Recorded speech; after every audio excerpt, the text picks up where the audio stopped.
Really. We're live now. Hello, everybody. Welcome. Welcome Hi. to Rational Passions podcast. We're foregoing bonus content this week. We're gonna get right into it and go ahead and get on started.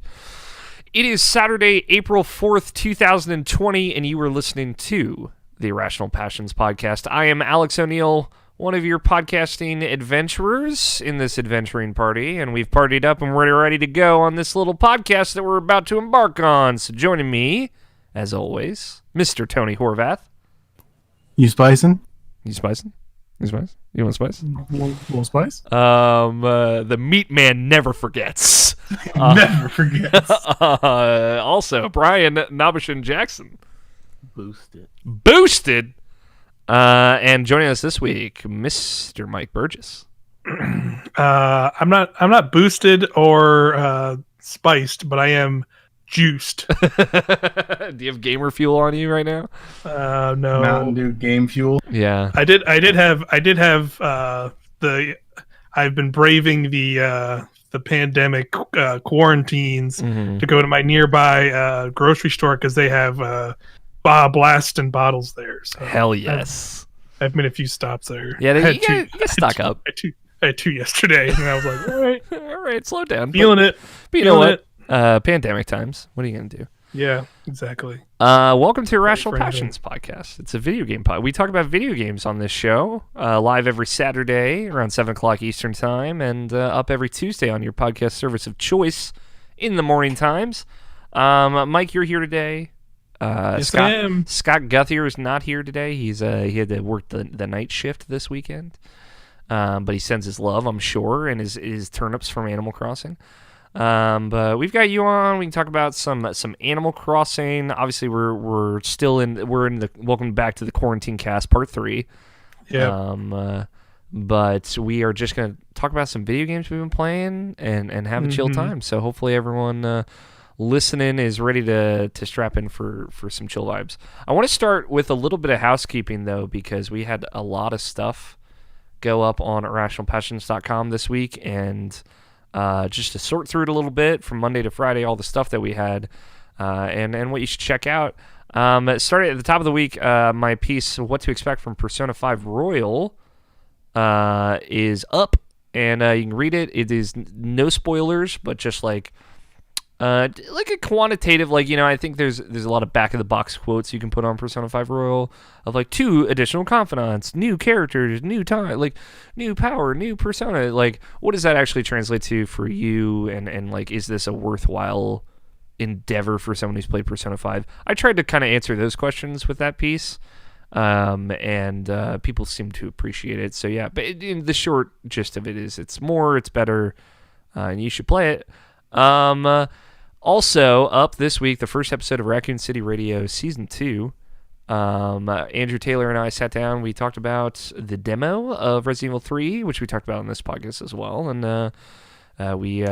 now that game is out, and we're going to talk about it a little bit. George wrote a feature on Disaster Report 4, which is a very weirdly timed game code that we got. And, kind of talking about this game about natural disasters and playing it through a pandemic and kind of what that meant and feels.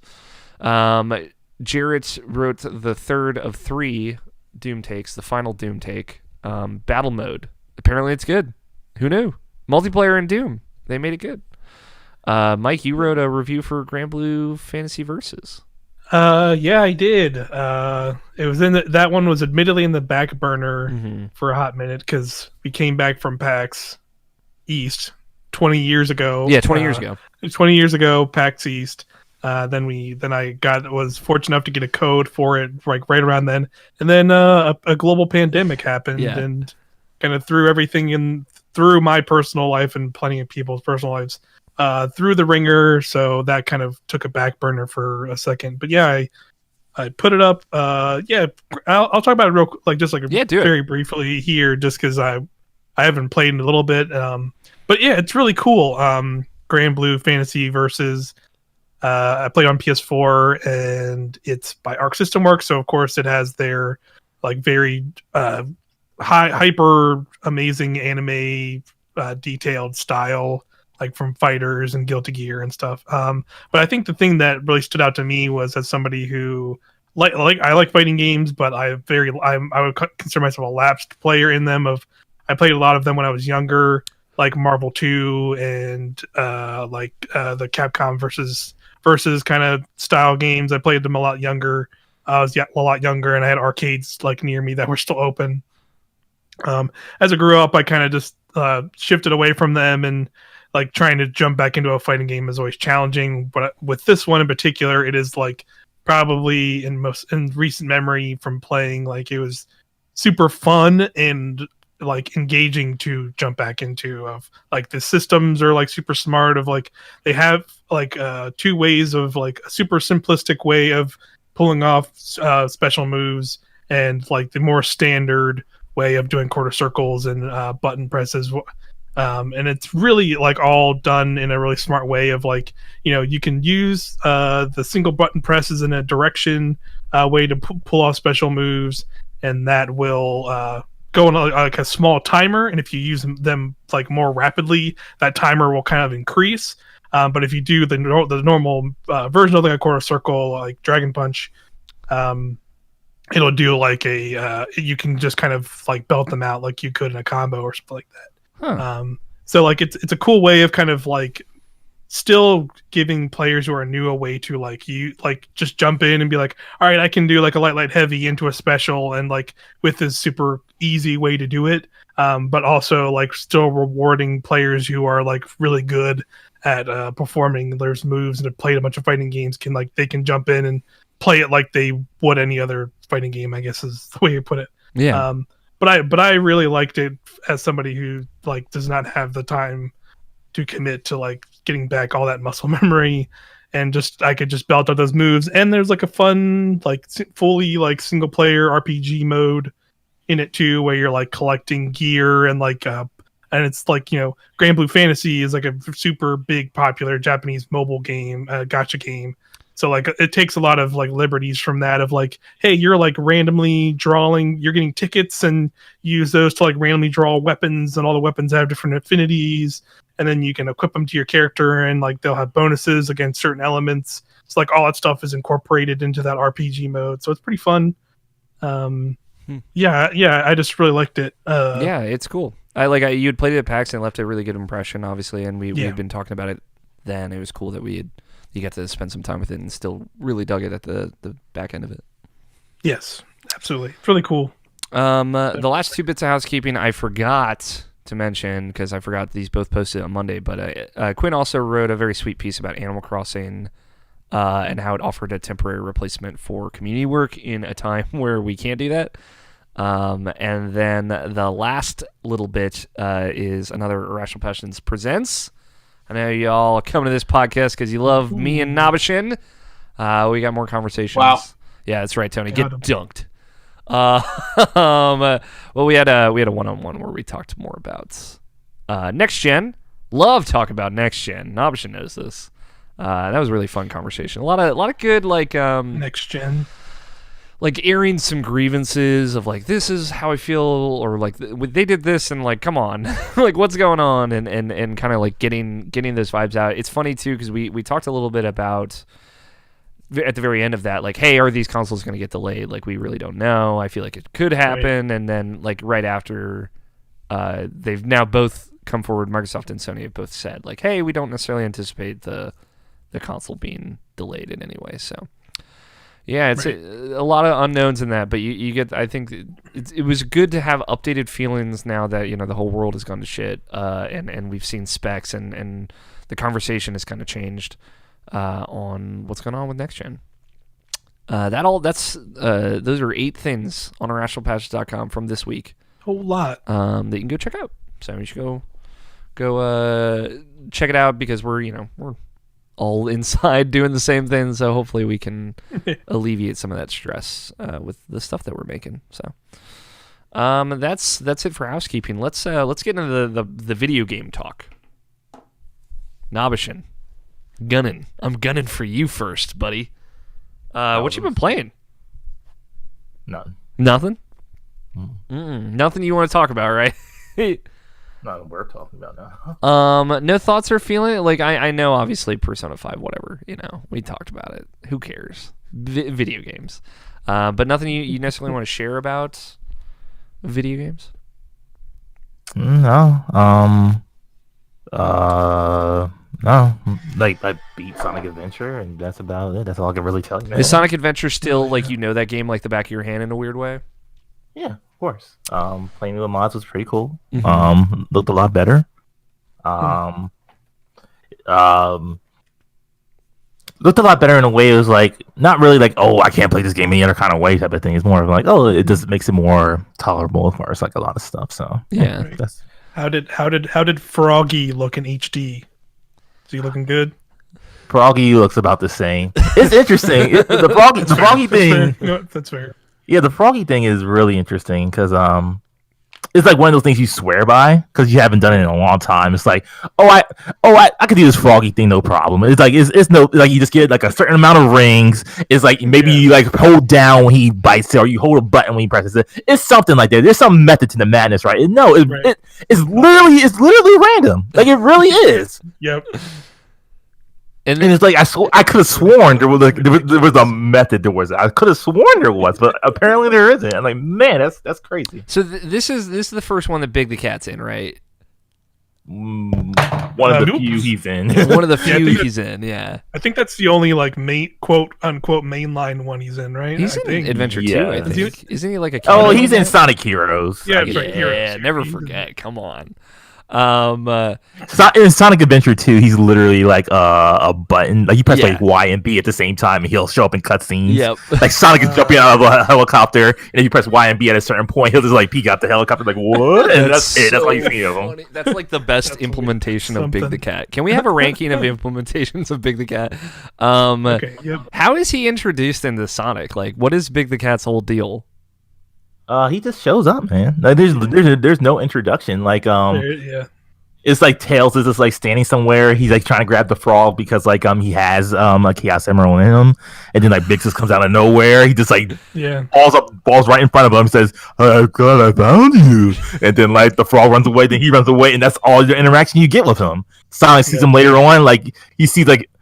Sonic is like talking to the Eggman like right in front of them about everything, and he sees like this big giant chaos monster with 6 emeralds in him. Then he just Biggs just shows up like, Froggy, I gotta get Froggy, and he's like, I'll help you, and Biggs just says, and then he just like disappears after that. That's all his interactions with this. It's so weird.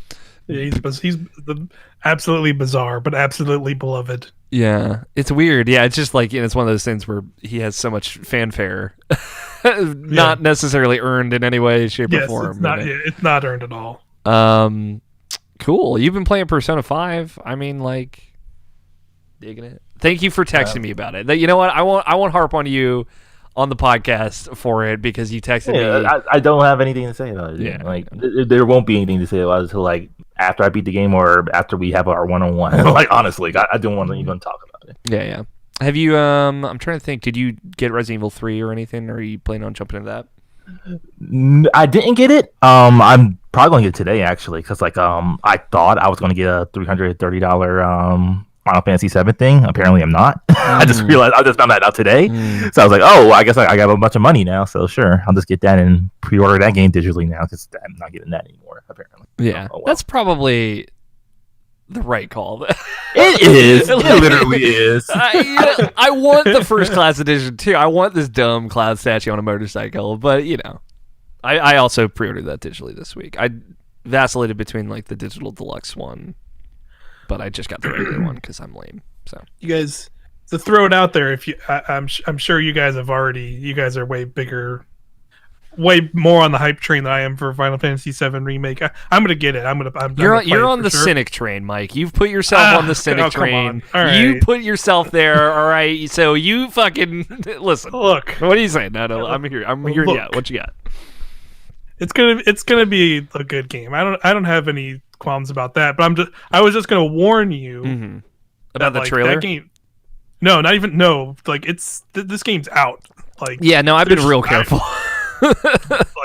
because it came because I think I I think I saw like they might have put news articles out, but like they released they released this game early, like in like Australia and like some other countries that have like a lot worse stuff going on because of shipping things. So like I've seen a lot of this video game already. So I'm just saying, like, be careful. Yes, be careful. Like, especially it's because I feel like it's that thing of like it's kind of on the fringes. But like it's like, as next week comes and like more people are gonna get it. Yeah. More people are going to get it. Like reviews are going to start dropping. Like everything, the floodgates are going to like rapidly open for this game. Yeah. But I mean, I'm looking forward to playing. I know. I'm just giving you a hard time, man. Like I get it. Yeah. I'm looking forward to playing it. I hope you enjoy it. That's my only feel. I think I will. Like there's still like already things like there's some things like having played the demo and having like I watched the trailers. Like that's not a big it's not a big deal to me personally, for seeing some of that stuff. But like I'm already kind of turned off by some of like the voice acting and stuff just personally. It's like there'll be aspects of it I think I'll just be like, whatever, I'll deal with it. Because I did like from playing the demo again, like I do like the gameplay and some of the other stuff that was there. Like I think I'll like that stuff, but then some of the other stuff around the fringes, I'll just be like, meh. Yeah. Why didn't they remake a Final Fantasy I like more? Yeah, I think that's like always I think part of that is like why they waited to do 7 for so long, because then it's like, well, we did 7. Like, do we do other one? Do we do 6, which is like almost equally as lauded by like a very different group of people? Do we do 9? Do we do 7, 8, and 9 because they were the PS1 games and they kind of got hurt by that console generation the most? I don't know. Yeah. Like there's definitely a lot of games they could. Yeah, I don't think if they end up doing another one, like I as much as it bums me out, I don't think it would ever get the treatment that 7 is gonna currently get. But like I would still be like over the moon for like a 9 remake, 6, like a 9 remake or a 6 remake, or I would love to see a 6 remake. Like even like a 4 remake would be like cool, and like them trying to like modernize these stories and these worlds. It's weird that like 6 is the one that they just don't touch at all. Like they did a mobile version, but like they don't touch that particular game ever. It's so weird. Right. Is 6 the one with the after years though? No, that's 4. Yeah, that's 4. Yeah, okay. Yeah. I can always get those two confused. So yeah, it's weird. I mean, like 5 also never gets touched though. In fact, no one ever talks about 5. Is the weird thing. Because 5's like the weird one where like they just wilded it out with the job system, if I remember correctly, where they just like there's story to this, but not really. It's just like it's all about like the weird. That might be 3. They just got a little too crazy. No, I remember like 3 had like some story, but it was like pretty. It was like the early Final Fantasy of just like, hey, we got crystals and shit. But like I also feel like 4 doesn't ever get talked about either, and I love 4. That's the 4's one cool. That like Cecil and all these cool characters. Yeah, like, Cecil's cool, and the Dragoon Knights and stuff. Dragoon Knights and stuff. That's I'll get into some stuff about that in Final Fantasy 14 when it gets to my games. But anyway.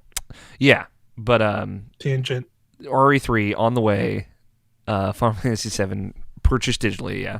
Cool. I didn't know where you were at with RE3, but obviously you're gonna play it. Obviously. Anything else, Option? No, not really. Looking at mods for Sonic Adventure 2, and I'll get around to that eventually. I don't know when. Yeah. That's one like. Is that one where do you still enjoy Sonic Adventure 2? I don't know if you enjoyed Sonic Adventure. Yes, they're both like one of my favorite games of all time. Okay. Because like I think part of me does still enjoy Sonic Adventure 2, but a lot less than I used to, which is a bummer. Like playing through Sonic Adventure 1, I even said that like after I beat it, it was like as many times as I replayed that game, it's always been like, because I'm a weird guy who has to do it in order. It always has to be Sonic first, then Tails, then Knuckles, then Amy, then Big, then Gamma at the end. So like I do all the Sonics all the time, like probably yearly, because I just love that shit. Tails is just the same thing, just him racing Sonic, and it's basically just the same story, and it's boring. And then you get to Knuckles, where it's just like just finding the Chaos Emeralds, which you can do in literally like 2 minutes or even a minute if you know exactly where they're at. Not even exactly where they're at. If you know generally like how those levels are laid out, they're stupid easy and stupid fast to do. So like his campaign is like less than like 30 minutes if you know what you're doing. Mm-hmm. Mm-hmm. And it's just like by that point I'm usually done. So I finally got to Amy again, like after like not playing that one in years, and like, oh man, this is just tedious, and because she just runs so slow. She is so slow compared to everybody else. So it's just like that's just a tedium. Big is just insane. That's in that game because like it's so like why it's so because like he doesn't really attack. He just has his fishing pole. So like, but there's enemies around. So like you can attack them if you want to, but they don't even do anything. They're just pretty much just there. So you just attack them if you just want to attack them. Get like the flicky or whatever, just so you can get to your chow or whatever. But like there's literally no reason to have enemies in there. There's literally no reason for him to even like have a world for him to run around. All he just needs to do is fish, and that's all he needs to do. And Gamma's pretty fun.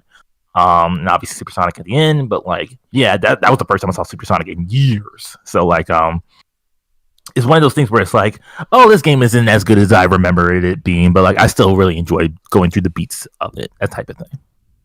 I'm looking at pictures of perfect chaos though, and that shit's scary looking, dude. Mm-hmm. They nailed it. You know, Sonic Adventure, maybe it's all right. I take it all back. That CG video that's still on the front of that, it's still pretty good. Yep, still a fun time. Rock is awesome. Yeah, I'm just like it's one of those things where like I love Sonic Adventure 2, but I understand like telling someone to go play that game today is like an insane thing that only a crazy person would do, right? Like Sonic Adventure 2 is so fucking weird. It's one of those GameCube so weird. Games.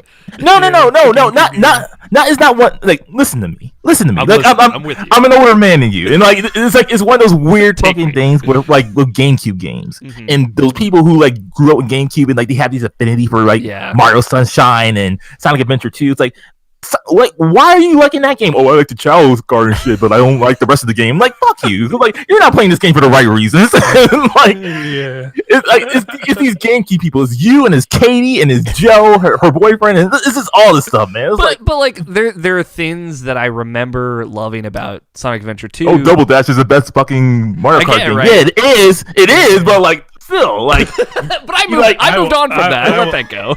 I will say Mario Kart Double Dash is trash. Damn. Here we go. We got at least one. I will say like in terms of I very much agree with Nabishin with all you just said because I will say I'm a GameCube fucking dirtbag of pretty much all he said of like GameCube last year, dude.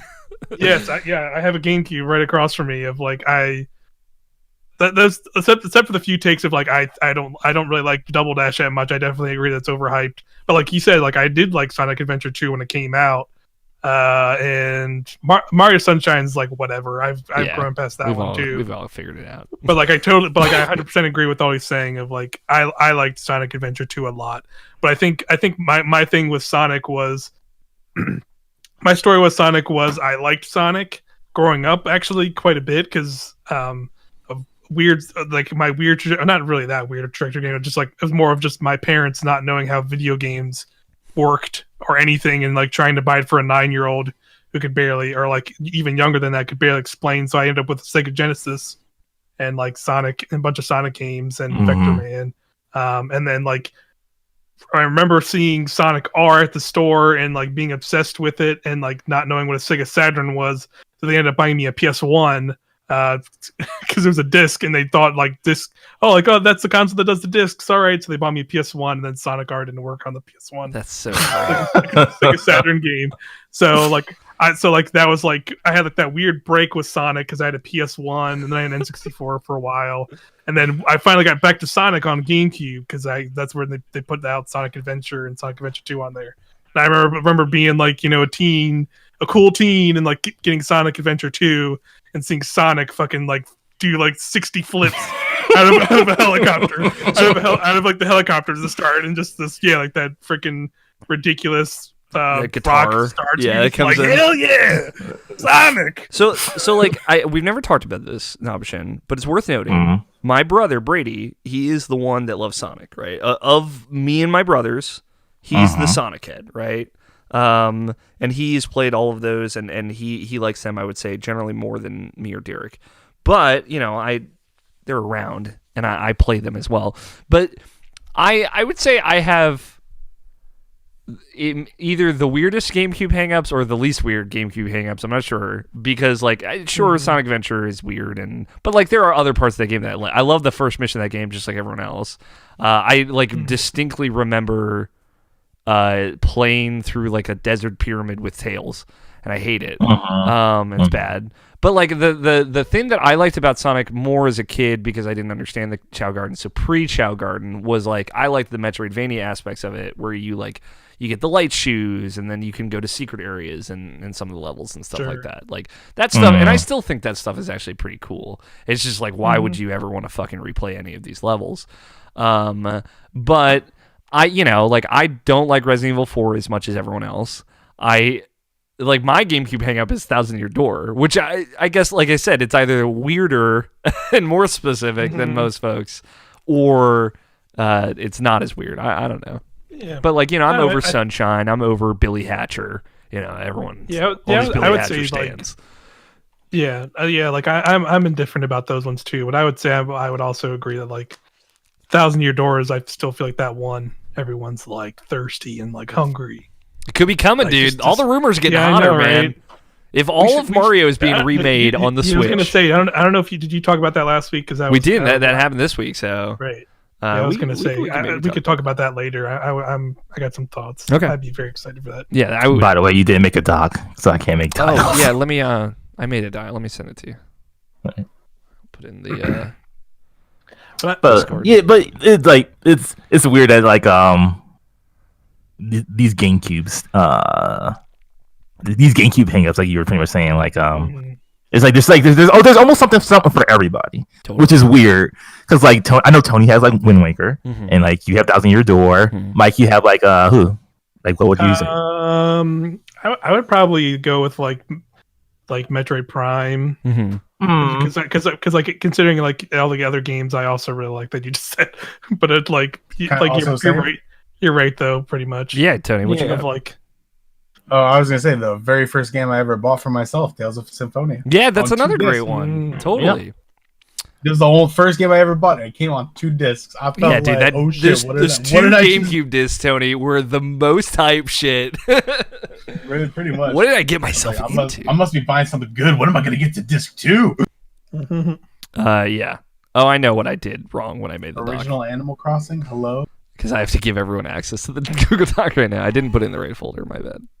I sent you several emails about it. I am getting them right now. I'm fixing this. All right. Yeah, there it is now shared and editable with you all now. Okay. Yes, we got a GameCube tangent. That was fun. Yeah, no, I mean best system. Straight up. See? Yeah, Machine, you're right. System. we are the GameCube dirtbags. So you're not a GameCube dirtbag. You're above this, you would say, Machine. No, I'm not saying that. It's more of your GameCube game. See, when I had my GameCube, all I played was the Sonic games. Literally all of them that came on GameCube, Sonic Heroes, and Shadow the Hedgehog. I played Double Dash. That was the first game I had with that system, and I 100%ed that game. Yeah. But I never played Sunshine, which was weird. I didn't play Wind Waker. Do you does it ever bother you that in an alternate reality you're a weird Sunshine stan? Probably. I don't know why. The flood physics were not that bad. The slide physics were good. The flood was good, actually. That's what he's yelling somewhere. Just in a totally different world. This is a different Nobishin. It's the one decision that set you on the course for your life. Well, yeah, that was the weird period of my life where it's PS1 only had Mega Man X games, and that's literally it. And I played Dragon Ball games or whatever, but never really played anything on PlayStation 1. And GameCube was literally just Double Dash for me and the Sonic games, and that was pretty much all I ever played on that console. I went to my friend's house to play Smash Brothers and stuff like that. We played multiplayer games. We played the Naruto Gato Ninja Tyson 4. That was the GameCube for me. It was an import system. That's what it was. just like my PS2, but PS2 I ventured out and tried different things. That was like I played everything on PS2. So yeah, that makes sense too. Like if you think like me knowing like where you've gone with your history and stuff, like you got really into emulation, and then like I would totally see you getting into imports with at least one console after that point. So GameCube would make sense. I don't know if they were around the same time, but yeah, like what was it? Freeloader was the thing that we used on GameCube. You put a disc in it, and you put the GameCube disc in, and it works. PS2, that's when I opened it up and like played anything on it. So yeah, that was the time. Cool. So you had video games to talk about now, Ocean. I just got to get about video games. I just got to get in there with my pickaxe and just dig it out. You know what I mean? Tony Horvath. Golden pickaxe. Golden pickaxe? Yeah. What you got over there? You got a golden shovel over there? What's going on, Tony? What video games you been playing, man? You guys ever get into gacha games? Oh. Only vicariously through you.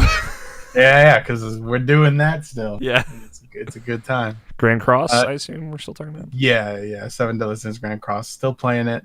It's weird. This is like the first mobile game I've ever played where I'm in the top 0% of players for more than like the first day. Damn, dude. You know? Like even though there's like hella whales spending like literally tens of thousands of dollars that are to be in the top 100, we're still, you know, going as we're the ranks 2 and rank 4 guilds. Damn. Right now, all of us are in, you know, all of us as far as like team combat class are in the top 0% of the player base.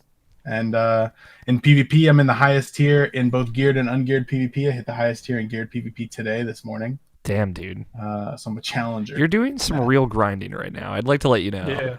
Yeah. Grinding it out.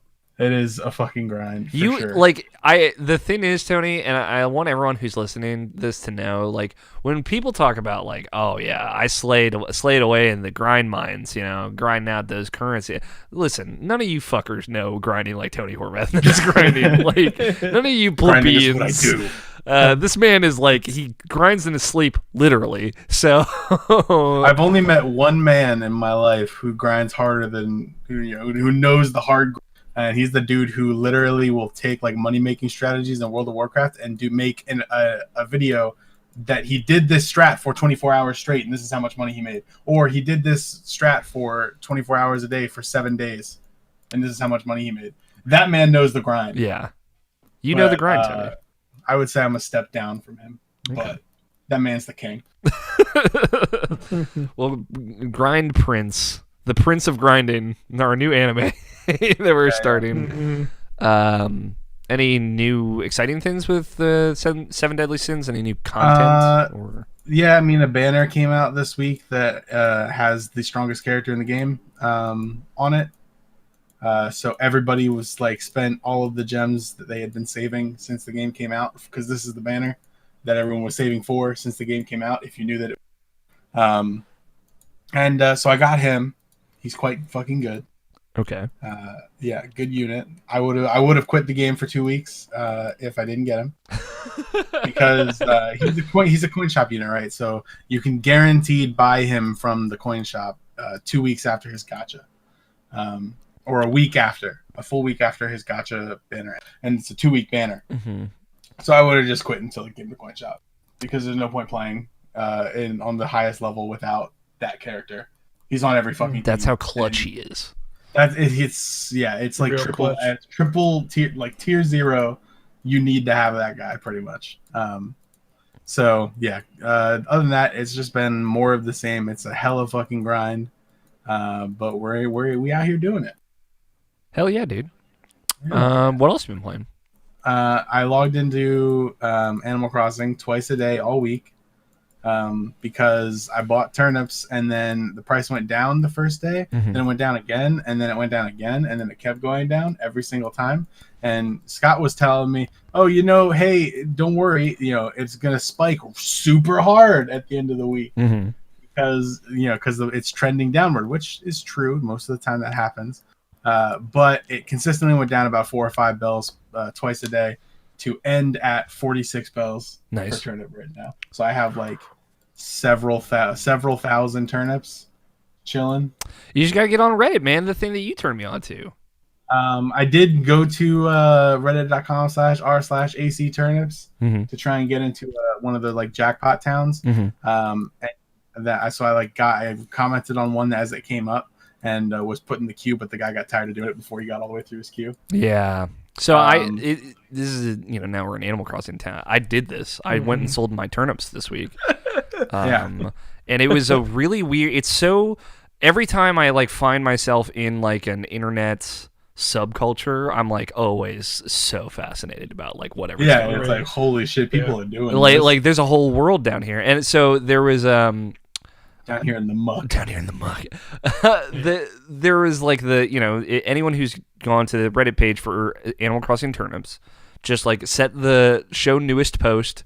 Let me just refresh until I see a post real quick. Can get in the queue like pretty early, which is what I ended up doing.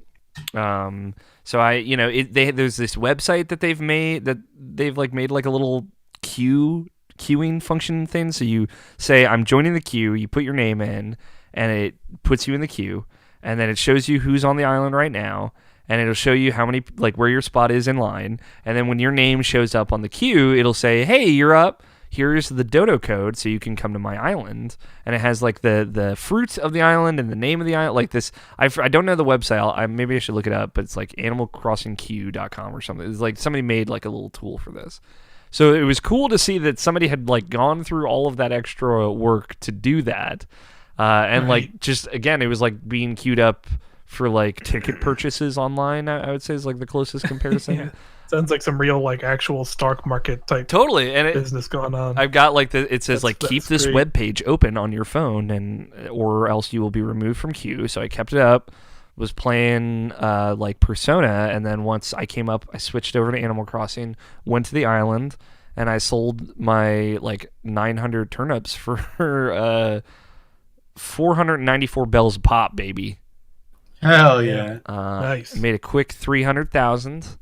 And I went back and I got a nice little wooden incline. I splurged and I paid off my house. It was like, oh, I feel like I'm doing it now. I'm maximizing my time now.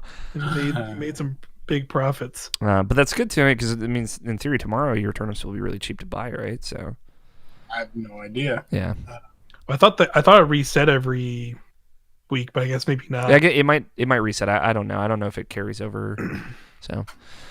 But yeah, I mean, it works. Like I'll say the thing about those queues and doing that, it did work. I just like I went out of my way to find like it's not going to be the best price. Like there were some there for like $6.20 or whatever, and it's like those queues are really long. So I just found one that's a little bit cheaper, but like a shorter line and. It gets the job done because that's like I had pretty crummy prices all week. Like I terrible prices all week. I don't go too crazy on the turnip stuff just because like there are some other methods that I prefer just because there are things I can start doing directly. Mm-hmm. Specifically, it's the tarantula farming. If you've seen that stuff going around, I just kind of do that. Because it's like I can just not wait on I can just kind of do this now and it's like not that much work to get going. But yeah, I still like got some turnips and held on to them, and luckily I got a decent price because like I think I bought them for like 90 something, which wasn't great purchase wise. So like I didn't buy a lot when I got them, but yeah, like I think it was not yesterday, but Thursday I think I had like 162 or 63 turnips. So I sold them, so I still made a pretty good profit. Yeah, that's not like the highest. I think my prices were 150 on Wednesday. Yeah, and they were like down below 50 today or whatever. So yeah, that's fun to hear that you're in like this like Animal Crossing. You're in one Animal Crossing like sub community, and I am also in another Animal Crossing sub community. Yeah, because I got into.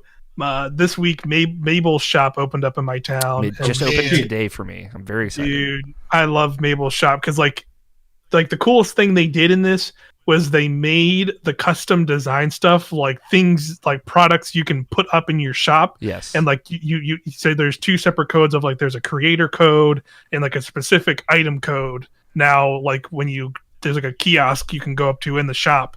and then you can like search by those codes to like see things people create, and then you can just like order them like directly from that and like put them in your phone and save them in your phone.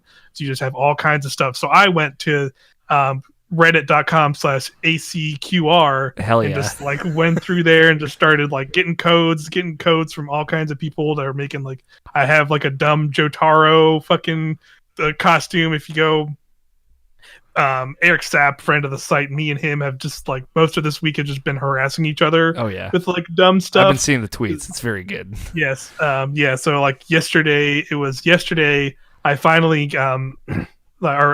yesterday I got star fragments because the night before I was finally able to wish on some meteor shards.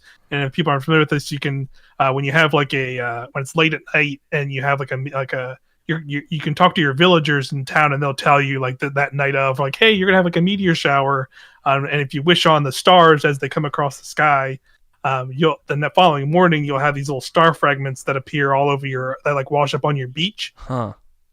And with those, you can craft things called wands.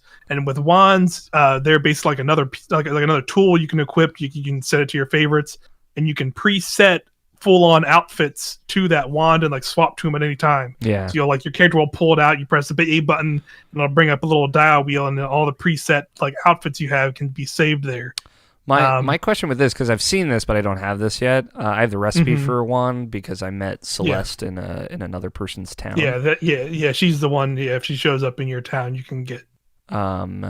But is that pulling from outfits? Do you have to have those outfits in your inventory, in your designs? No, they're in your storage. So you basically, once you have a wand, if you go into your house and you have a walk-in closet, like you can go up to closets and be like, hey, change my outfit, and like you open up, your character opens the closet and it brings you that whole selection of clothes you can swap from. Basically, once you have a wand made, you can go up to it and it'll give you like a little message like, hey, you can preset outfits to the wands now, and then like you can just go into that menu and it'll show like all of your like quick selects, and you just pick one and then you set an outfit to it. The only downside that I have found so far to that is like once you select one piece of clothing and it's set to a specific outfit, it is on that outfit. You can't put it on like multiple all on one outfit. So like me and another guy were trying to figure that out because like we both had beards on our characters, like little fake beards you can get and put on your characters, and he was trying to figure out a way if you could put it on all the preset outfits, but once you put it on one, you just have it on that one if you preset it. That's weird. Yeah, the only way to get around it is like if you set all your outfits, if you have like a default outfit on, you can always revert back to it when you have the wand out. Because basically, like when you select it, you're selecting from it. But I think it's just like the X button. If you hit the X button, it'll automatically just revert to like whatever outfit you had on to begin with. Like basically, when you were like setting up presets or whatever. So you can always have that stuff as like just like a default outfit that you always have on, and then you can make the costumes very specific things to quickly swap to if you want to do dumb jokes or bits. That's pretty much all I've been using them as. The clothing stuff in this game is buck wild. Yes, it's really cool. Insane. It's so cool. Like today, even just like not even the custom stuff, there's like a lot of cool little outfits. Like there's always been those in Animal Crossing, but like today's specifically in Mabel's shop, I had a full astronaut suit and like a samurai armor. So like now I just have samurai armor and also like a little astronaut suit to like walk around in. There's always good stuff like that.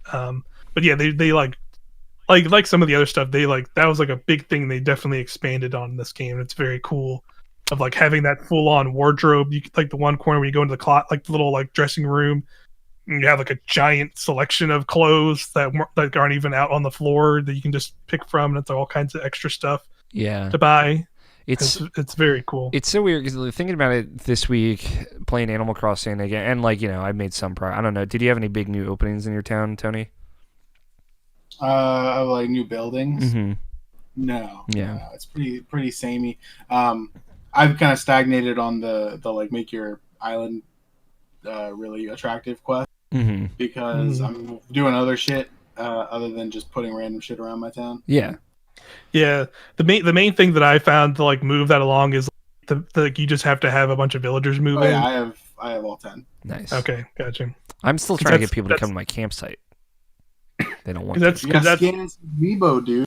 Yeah, get some amiibo cards. Yeah. Disgusting. That's why I was on that quest for a while too, and then I just had my last villager move in today as well, and then I just they moved in, and I was like, let me just go talk to the people. Let me go talk to Isabel and get an island eval, and they're like, oh, by the way, you're good now. Your island's 3 stars, and now KK is coming tomorrow. I was like, okay, great, cool, and just like moved on. Moved on. Yeah. So it seems like it's like as long as you at least just get a bunch of people on your island, it seems like it's pretty cool. Yeah, it's easy. Chill about just being like, all right, go ahead. Yeah, I want to make a bunch of stuff too. Like it is interesting, like in this game, knowing that like that landscaping and terraforming and all that stuff is kind of at the end of it. Like it makes me want to make my island mine. Like, and I've never really wanted to do that before. Yeah, and that's cool. It's been something I've been thinking about a lot this week, because like we had in our, as maybe some people know specifically, like we're Destiny heads, and somebody we have like a little Destiny raid. We have our Destiny raid group. We've done a bunch of Destiny raids on streams and stuff, and we were talking in our DMs on that in our DM raid thread, and somebody brought up like he compared a system in Animal, like a currency system, the egg stuff that's going on right now, to like a seasonal event in Destiny, and then like realizing like, man, there's actually a lot more comparisons you can make to a game like Destiny. to Destiny of like the end game grind in Animal Crossing now, because like it seems like it's going to be the terraforming stuff of like you want to grind out and max out and get your best island.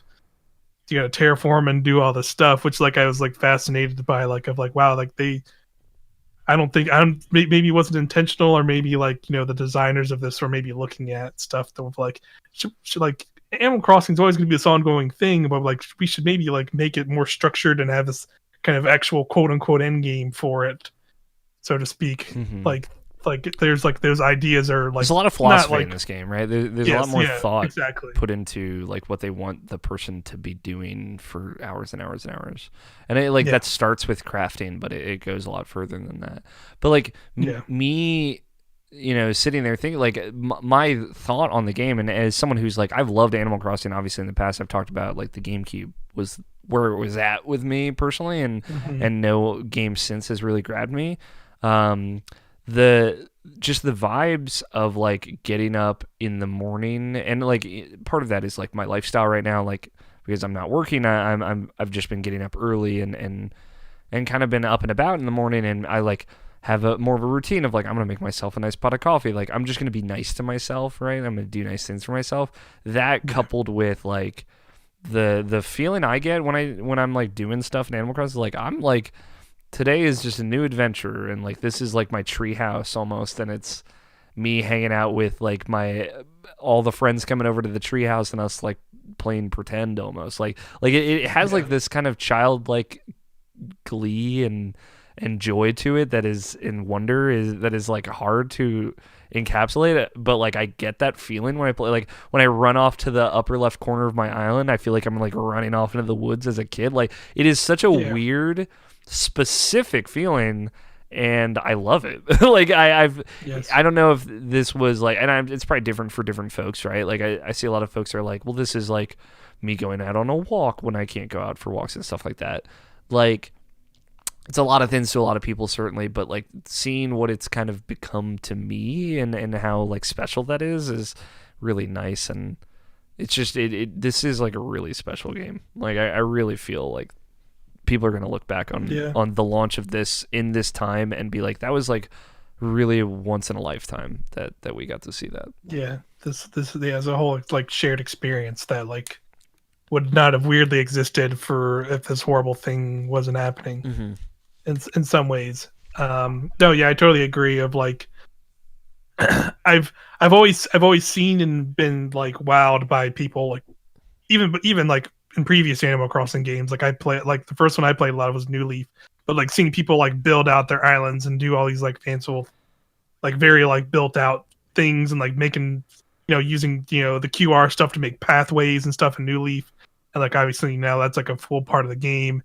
And like seeing what people are doing already is like this is like the first time I've ever been like, all right, I want to do that. Like, and I've even started doing that to some extent of like, all right, I have this like full on tree orchard and there's all kinds of fruits. I put out a little stand in front of it. So like when people come by, there's like a free fruit they can just take if they want to take it. If not, whatever, I have like this whole like bamboo sanctuary area where there's like a bunch of bamboo and like a little like stone bath and like the little like piece of bamboo that gets filled with water and then hits the rock and makes the noise Deer like they're scare. back there. Yeah, deer scared, like that's what it's called. Yeah. Like I have that thing and like and I'm planning out all this stuff of like, all right, I have like this side of my island is like the shopping area because here's like Nook's Cranny and Mabel Sister. I'm gonna have like and I'm gonna make this like more built out with like nicer like walkways and paths. But like all the villagers are over here, but I'm still gonna make it seem like it's lived in and maybe put some like dirt paths down and like I've never like thought about it. I never thought I would be thinking about that at all. That exactly. Yeah. Because I didn't really in New Leaf. Like I played a lot of New Leaf. Like that was like one of my most played games on 3DS. But it was that normal Animal Crossing thing of like, all right, I'm gonna open this up in the morning, do my daily stuff of digging up some fossils, selling some stuff, putting stuff in the museum, checking what bugs are around or fish are around, and then maybe an hour and a half, then closing it and like just doing it where like it's like granted it's some of the stuff that's going on right now, but like I've probably put the last time I looked, which was like Thursday night, I already put like 80 hours into this game. Yeah, a lot of people have been making those like, oh, this is my 190th hour in Animal Crossing. Yeah, and it's like some of it was like, yeah, and like granted, it's like some of it is a lot pertain to the situation where I'm working from home and mostly just sitting right here at my computer and I can't really do much else. So like a lot of it is just like I just have it on, like I'm just sitting here, I turn it on, do my daily stuff, and then like, oh, I gotta start working. Let me answer emails, do whatever work. Oh, now it gets slow. Let me turn back around, do a little bit more. Yeah. So some of it's also just been like I can. It's an easy game to pick up and drop up and pick up and play, and every so often. Yeah, I was like talking on the phone with my mom earlier, and I was like running around fishing. Like it's like it's a nice background thing to do, Absolutely. Yeah, it's a dope game. I'm sorry, I steamrolled you, Tony. I don't know if you had any Animal Crossing feelings. How does Animal Crossing make you feel, Tony? Great. Like these sad because Nabashin is not an animal on my island. Yeah, that's what we should just make Nabashin like an Animal Crossing like villager that moves to your house or moves to your land and like hangs out. He doesn't have to play. He's just with everybody all the time. It's just there vibing. Yeah. Yeah, I just need him, in a house, preferably right next to mine. He's got the PC bed, the PC gamer bed that you can just roll over. Or the blue race car bed like Sam Reed. Yeah. Yes. There's been at least 3 discrete Critical Role references on this podcast, and I hope at least one listener out there who's like also a big fan like loves us right now, Tony. Like they're like, yes. Yeah, but that's what I came here for. Yeah, totally. The Critical Role references, certainly. Any other thoughts on Animal Crossing? Still good? Still treating you well? Hell yeah. Cool. Have you played anything? It's turnip.exchange. Ooh, is that the Q website? Yeah. Got it. Thank you. Anything else you've been playing this week? Let me see. Play some League of Legends. League of Legends. Are you still playing Rise in that? Yeah. Okay. Yeah. Well, my champion pool is basically 4 champions now. Oh, who are the other 3? So there's Rise, and then I play Nocturne and Talon are the 2 AD characters that I'll play mid. And then I have a second AP character. But also I really like playing Bard right now, support. Shit is fun. Oh, yeah. I wonder why. AP character is Cassidon. Bard is like he runs around. You can make tunnels through solid walls. Oh, whoa! That go from one side of the wall to the other wall, and anybody can click on it to travel. So there are a lot of weird angles on the map where you can make really fucking long tunnels. Yeah. And he's got this like mini game where these chimes will spawn around the map that last 10 minutes, and he gets a movement speed boost and recovers mana if he picks it up. And as you pick them up, if you hit thresholds of chimes that you've picked up, it gives him a boost to his basic attacks. Is he a new character? No, he's been around for a while. He's just not a super popular character. But other than that, yeah, he's this weird, like kind of like semi-roaming support that uses those movement tools to move around the map really quick. Like his heal is not a direct heal; it's a little thing he puts on the ground that after like 10 seconds or whatever becomes a stronger heal. You can pick it up immediately if you want. So he could like be in the lane with whoever he's laning with, put down some heals, then go to collect some chimes when there's a period of downtime. And just in case shit goes down in that lane, he could have left some heals behind. At the beginning of the game, you can put some heals down in the jungle for your jungler to have a safer clear. So it's a weird, like kind of more meta-gamey. That's a cool character, though. I'd never even heard of this person. Yeah. He's a lot of fun to play. So I like picked him up earlier last week. It's because I was like, you know what? No one plays this character. He seems like he's fun. Basically, exactly the same reason why I picked up Aurelion Sol. Yeah. Originally, all those years ago. In another lifetime, Tony. Yeah, in another lifetime. When he was a real champion. He was a real champion, not just like everyone else. Yeah, and Scott was like, yeah, he's real fun. I was like, okay, Scott, how do I play this guy? And that's basically all of them. Other than that, like they recently put out a big patch that, among many other things, included some buffs to Brand Jungle, who is this like fire guy, fire spellcaster guy. They made him do hella more damage to jungle minions, so now he can jungle. So I've been just playing Brand Jungle because it's unique and fun. Cool. So yeah, it's been a good time. Then a One for All is out right now, which is the game mode where your team votes on a champion, and then all 5 of your allies are that champion. Huh. And the other team does the same thing, and you can ban some of the more cancer ones, but you can get like 5 bards or 5 rises, and that's just your team, and you fight against whatever 5 of the same champion they picked, and in a normal game, other than the fact that you're all the same guy. Yeah, it's pretty fun. That is fun. It's like there's a shenanigans can occur. There's a similar Overwatch mode. That's fun. Yeah. Cool. Anything else? I don't think so. Mostly just those. I mean, that's plenty. That's a lot of video game right there. Mike, video games. Yeah. What you got, man? Games. There's been 2 major ones that have been eating up all my time here in the quarantine. Which one we just talked a little bit about was Animal Crossing. Man, I love that game. Yep. It's definitely been the game I've been playing the most because it just came out.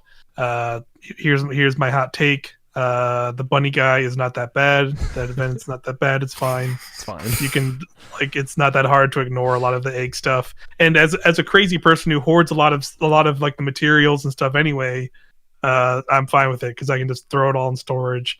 And then I can treat it like an actual holiday where it's like I got eggs in the storage. Yes, I got these eggs. I already crafted like the majority of the stuff that's like a part of the event. I kind of put some of it around my town center to get like to get into the mood and the vibes. And then once it's over, I'm gonna grab all of it and either throw it in storage or sell it all, and then I just make money. And that's good. It's fine. So it's been a lot of that. And like I said, all my villagers are now moved in.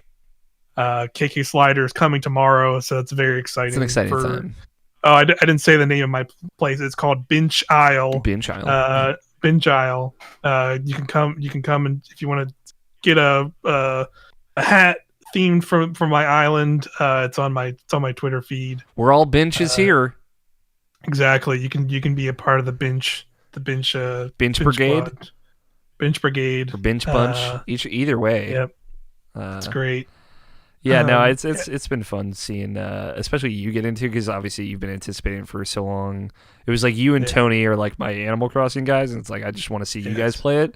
But it has been like one of those things, like seeing all the hours and all that stuff rack up, and seeing the bunny stuff. It has been like just like, yes, this is what I wanted. We talked about it. Well, hopefully folks will hear the first impressions that you and I had on Animal Crossing soon. In a new podcast, but it was fun, like just recounting like how we talked about the whole world will stop and play this game, and it did. Yeah, it absolutely did. And seeing the internet, and also like seeing everyone come together around it. It's been very fun, and I'm enjoying it quite a bit. I think my birthday fucked up the Bunny Day thing because the guy didn't show up in my island for like 2 additional days. Oh. He didn't show up till like April 3rd. Oh wow, okay. Until yesterday, yeah, it was the first time he showed up. So, and he was, I guess, supposed to show up on the 1st. Yeah. So maybe like my birthday being on the 31st like messed it up a little bit, but that was fine. It is like you're like trying to catch a fish and you catch an egg. It is like a bummer. It's like oh, you're like, oh wait, it's a fossil spot. Oh, I got an egg. But that's also every time I catch like a rock. I feel the same thing. Yeah, exactly. Every time you go to a rock and you're just like, all right, I have 1 million of these iron nuggets. I just want some money from this rock. It's fine, I guess. Or maybe 1 piece of gold, so I can start saving those for when I want to make gold tools and stuff like that. Yeah, exactly. So that's been a lot of fun. I've been trying to like build some like fun little projects around my island, but I feel like I'm not going to get too hardcore into that until I get the landscaping stuff. Which from what I've heard, I've not tried to look far too ahead, but apparently like you get that after KK Slider shows up, I think. Yeah, so I might have. I don't know that for tomorrow. Sure either, but yeah, it seems like. I might have that stuff tomorrow, and then begins the like, all right, everyone's moving around this island. These houses are going out. These houses are moving. I'm thinking about like because I've been going through my head of like how do I want to do this and it's 4 discrete references now and I think that maybe just go in and fill in all the holes, sure, and level the whole place, like make it all flat, and then move all the buildings, and then go in and add some stuff, add rivers and all that you'd want to do. Yeah, I kind of already did like some basic stuff of, like I said, I already have like kind of one side is like the more like quote unquote residential area of like the shops are here, and like the visitor campsite is like kind of up on a hill behind those, and I already have like a log kind of walkway that goes up to it. So like that's already a little bit set up how I kind of want it. I mean, I just want to add some pathways, and like you said, like I'm probably gonna have to dig up trees and move up trees to have the pathway the right way I want it. Mm-hmm. And then like kind of the middle side is where like the residential center is, and then there's like my house isn't super far from that, and then like some other villagers' houses are pretty close to it too. Then I have some on the other side, but that side's like more of like that side has like a I think a lot of people's islands have this, but it's like a little like land piece that sticks out into the water, so you can like put like a lighthouse. Like I have like there, yeah, like I have like a little like looking see-through kind of binocular like standing thing there, and then like a little bit further above that, there's actually a bunch of like a rock thing off the beach, and that's where my lighthouse is. I have like a lighthouse on that now. Oh, I didn't know you could put the lighthouse on the rock. That's cool. Yeah, you can put the lighthouses on there. You can apparently also put the houses on the beaches and stuff too, which I didn't know that either. So that might happen with some of my villagers. Beach house. But, yeah, beach house. I also get ready. Like if you're not ready for some of these loan payments for Tom Nook house upgrades, I just did today the one for the second floor room. That one is 1.2 million bells, something like that, to pay off. Struggling over there, dude? Yeah, dude. I know. I'm struggling. Filthy fucking rich. I'm fucking struggling. Yeah, I was gonna say, better get on those get on Tarantula Islands and. Is there a trick to get into Tarantula Island? Yes. So basically, the trick there's the Nook Islands, the tickets that you get to go to those random islands. They're actually not like fully random. Like there's like a preset amount of them. Oh. So there's one that very specifically is there's like 2 very rare islands where one is literally Tarantula Island, and like it's like the beach, and like literally there's like a moat around a circular island, and then like in the center it's like kind of like a ring almost, and like tarantulas are just there, and you just go in there and catch a bunch. The other super rare island is a cliff Waterfall Island, where like because there's a bunch of rare fish that like spawn in like the cliffside rivers. Oh. Specifically, it's the stringfish, which I don't think the stringfish. I think that left in April, March. March, yeah. But there's also the gold trout, which is around for a couple more months. And those were both worth like 15,000 bells if you caught some. Oh my god! So like So the golden trout is still around. So like if you assumably get that island and it's after like 4:00 in the afternoon or whatever time, whatever later in the day it is, you can go up on the cliff sides and hopefully catch one of them, and catch a bunch. So I definitely saw people doing that. But besides that, those specific islands, the rest of the islands are just like random. Like there's like one's like a weird spiral like formation of land that like spirals around water. There's a bunch of smaller ones that have like little smaller cliffs on it, but you can make any of them into Tarantula Island. You basically have to chop down and dig up all the trees and the stumps. You have to run over the flowers, so they like basically all like there's basically you're removing any other way for any other bugs to spawn on the island. Like that's more or less the way to put it. Where like you're taking out the trees, you're taking out the flowers by running over them and like kind of making them just like standard. Once you do all that and it's like late at night, I think like spiders spawn like when it's dark out. You're just basically, spiders will start spawning there because like no other bugs can spawn around there, because usually like depending on the flowers, certain bugs will spawn or not spawn. So once you do that and remove all the stuff, like the like roaches on the rocks can spawn, and like I think like another like weird little beetle can spawn, but you can just kind of run up to them and they'll run away and despawn. And like you just kind of clear those out when they appear. Then spiders like tarantulas will just start spawning. Terrifying. Yeah, the and like stuff of nightmares, Michael. Yes, yeah. Like I definitely had some times when it's like, all right, let me try and find these, and I'm like, and it's like tense because like if you don't have your camera angled, like because the camera is somewhat limited when you're walking around. It is what it is in Animal Crossing. So sometimes I'll like move a certain camera and the camera will shift and there's just a spider and he just reels up and comes at you and you're just like, well, nothing I can do there. Or all of a sudden there's 2-3 spiders like right next to me and I'm just kind of boned. I'll get one. Yeah. But like if one knocks you out, you just go back to the dock. You can just kind of keep doing it. So it's not like super difficult. Just takes time. But there's a little bit of time to it, but like it's not really that bad. Like once you know what you can just like clear, like literally like deforest an island. Yeah. And then just go to town on it. Like, and you're getting like pretty solid bells because I think they're 8,000 bells a piece. Jesus. I think is what tarantulas sell for. And I got super fortunate of like this is how I paid off like the loan before the 1.2 million one. I think is like 750,000 or something like that. That's for like the third like extra room on your main floor. I was able to sell it off super quick because I did that. I made a Tarantula Island, caught a bunch of stuff, and I had Flick. Yeah. He was the red chameleon guy. He was on my island. So I got like 350,000 bells for like selling like 25, 30 tarantulas. Yeah. And just like salt and like paid off most of my stuff in like one night. That was like me when I got my turnip paycheck, you know what I mean? Yeah, exactly. I went and paid off a bunch of stuff, yeah.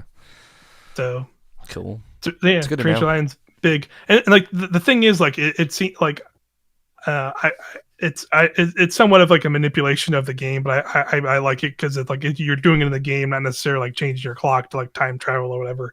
People are into that, that's fine. Like I'm not gonna sit here and be like dunk on them. Like I'm not real. I would never personally like that. I don't like that. Like it kind of feels like a experience ruining thing to me in my personal opinion.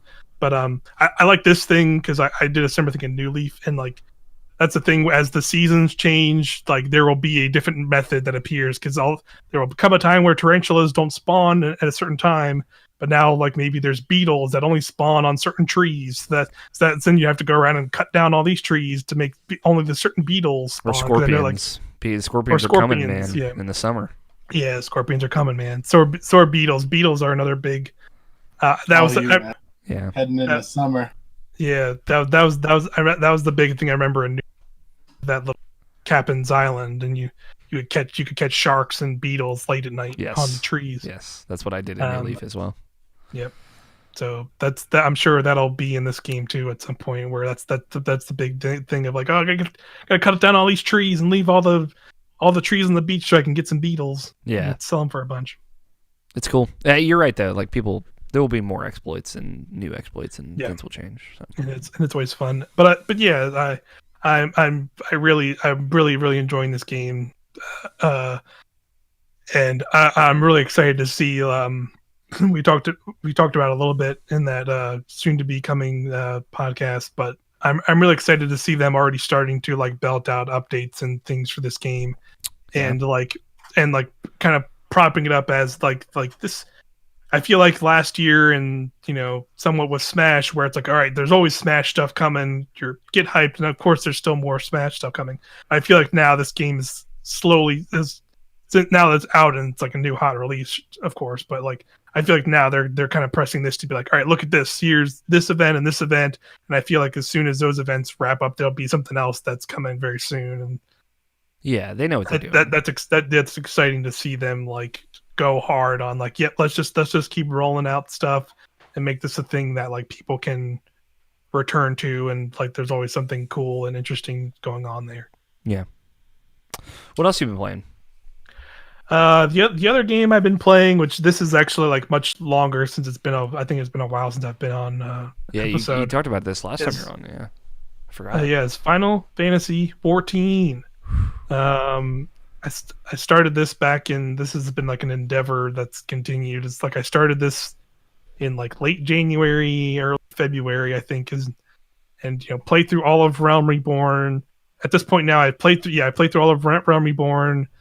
Played through all of Heaven's Word, the first expansion. I'm like a little bit into Stormblood, which is like the second expansion. Yeah, still not even into Shadowbringers, which is impressive. Yeah, I'm still not even Shadowbringers. I have to bring up my Steam page. I've put I'm like over 100 hours, and still like over that period of time, and still a lot of video game to go. It's pretty crazy. Yeah, but yeah, man. Like I would really say like this is.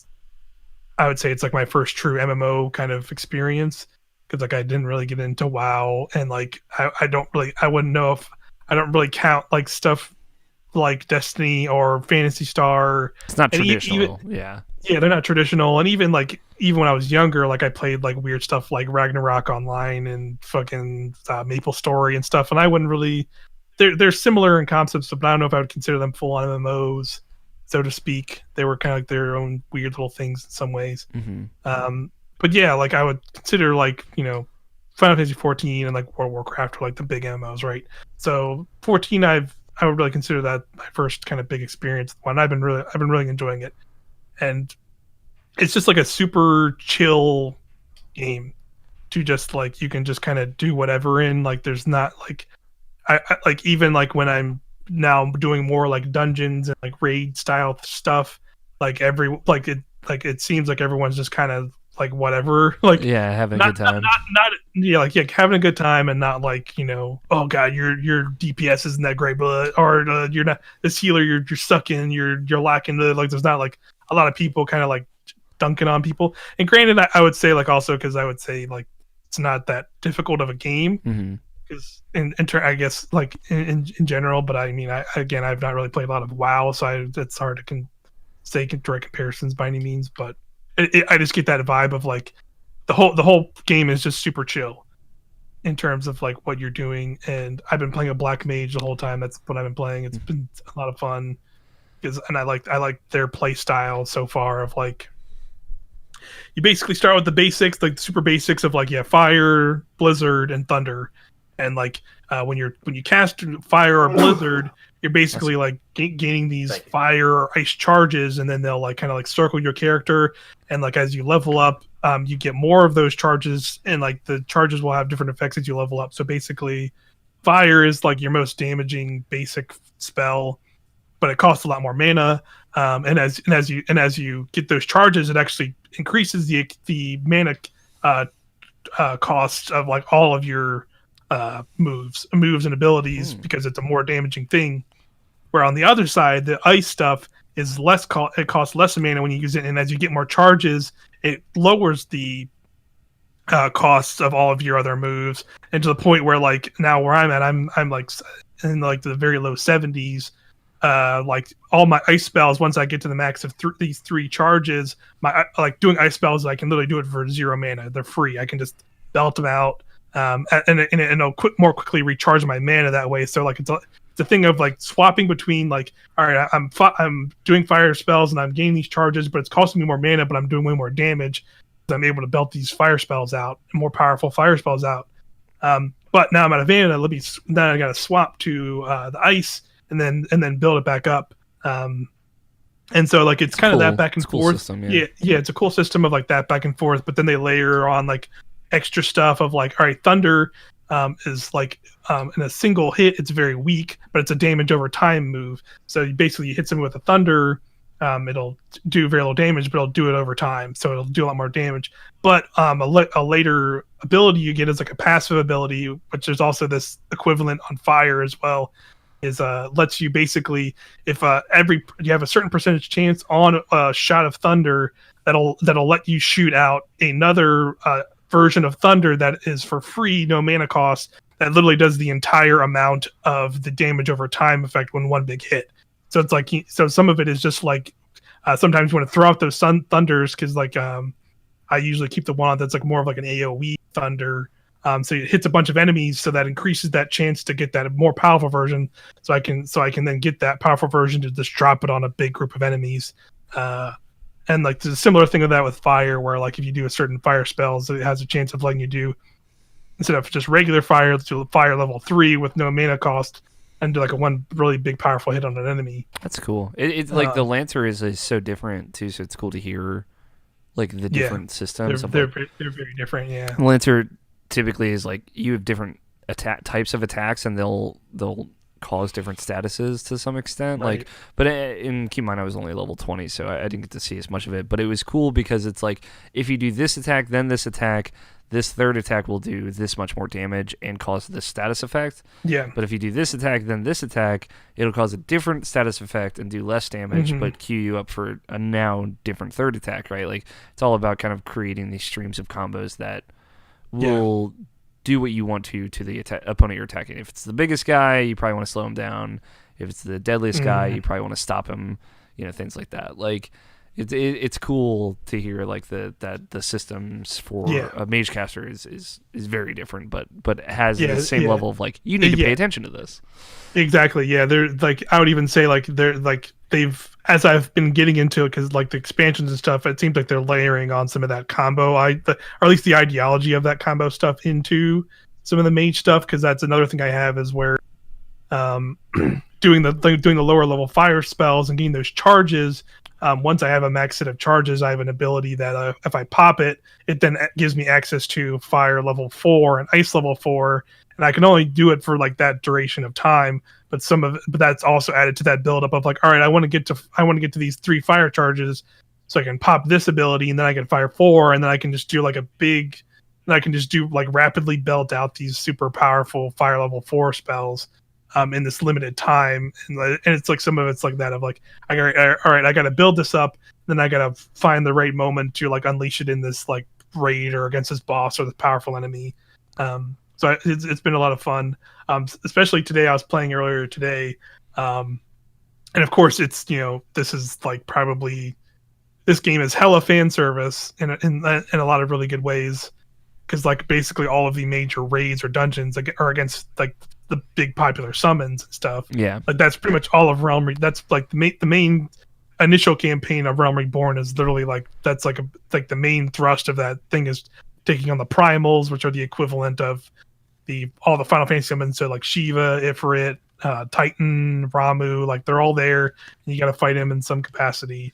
And like even getting these later expansions, like I did Heaven's Word, the end of the Heaven's Word one gives you this insane 12-part quest, like dungeon, like raid part quest thing, to take on Alexander. Nice. And like that, I just finished like the last couple ones of that today, man. They were so cool, because basically like the one thing about the expansions is that like the environments that are compared to Realm Reborn they're like 2 to 3 times the size of those like areas you walk around in Realm Reborn. And like granted, those areas are pretty big too, but these ones are like freaking massive. And like so there's one area in Heaven's Word that's like this like ruined area, and it's where Alexander is, and it's so cool looking because it's like he is like being locked in this magic shield, and he's like slowly trying to like get out of it in this water thing. So like as you're doing these parts, he's like slowly, like there's like one point where like one of his arms is like out of the water. Whoa. And like you can like walk up to him, and like of course he's like massive, so like you're walking up between like his fingers essentially, and they're like, size of buildings, and he's like towering over that. And like you're basically like stopping this like these like weird clan of goblins who are like think he's this god. Alexander's this crazy god, and they're gonna be able to help them travel through time to like do all this horrible stuff. And like so basically like they're trying to release him. So like every time you do a part, he's like slowly coming out of the water, and he like changes. Yeah. In the environment, and it's really cool. And like all the encounters are super cool because you're essentially like going inside of a part of him. So it's like the first is like the arm of Alexander, or I think they call it like the sun, like arm of the sun, or like the name of like the missions, or whatever. And then you go into like the heart of the sun, the soul of the sun, all these crazy names. But like the last two encounters are super cool.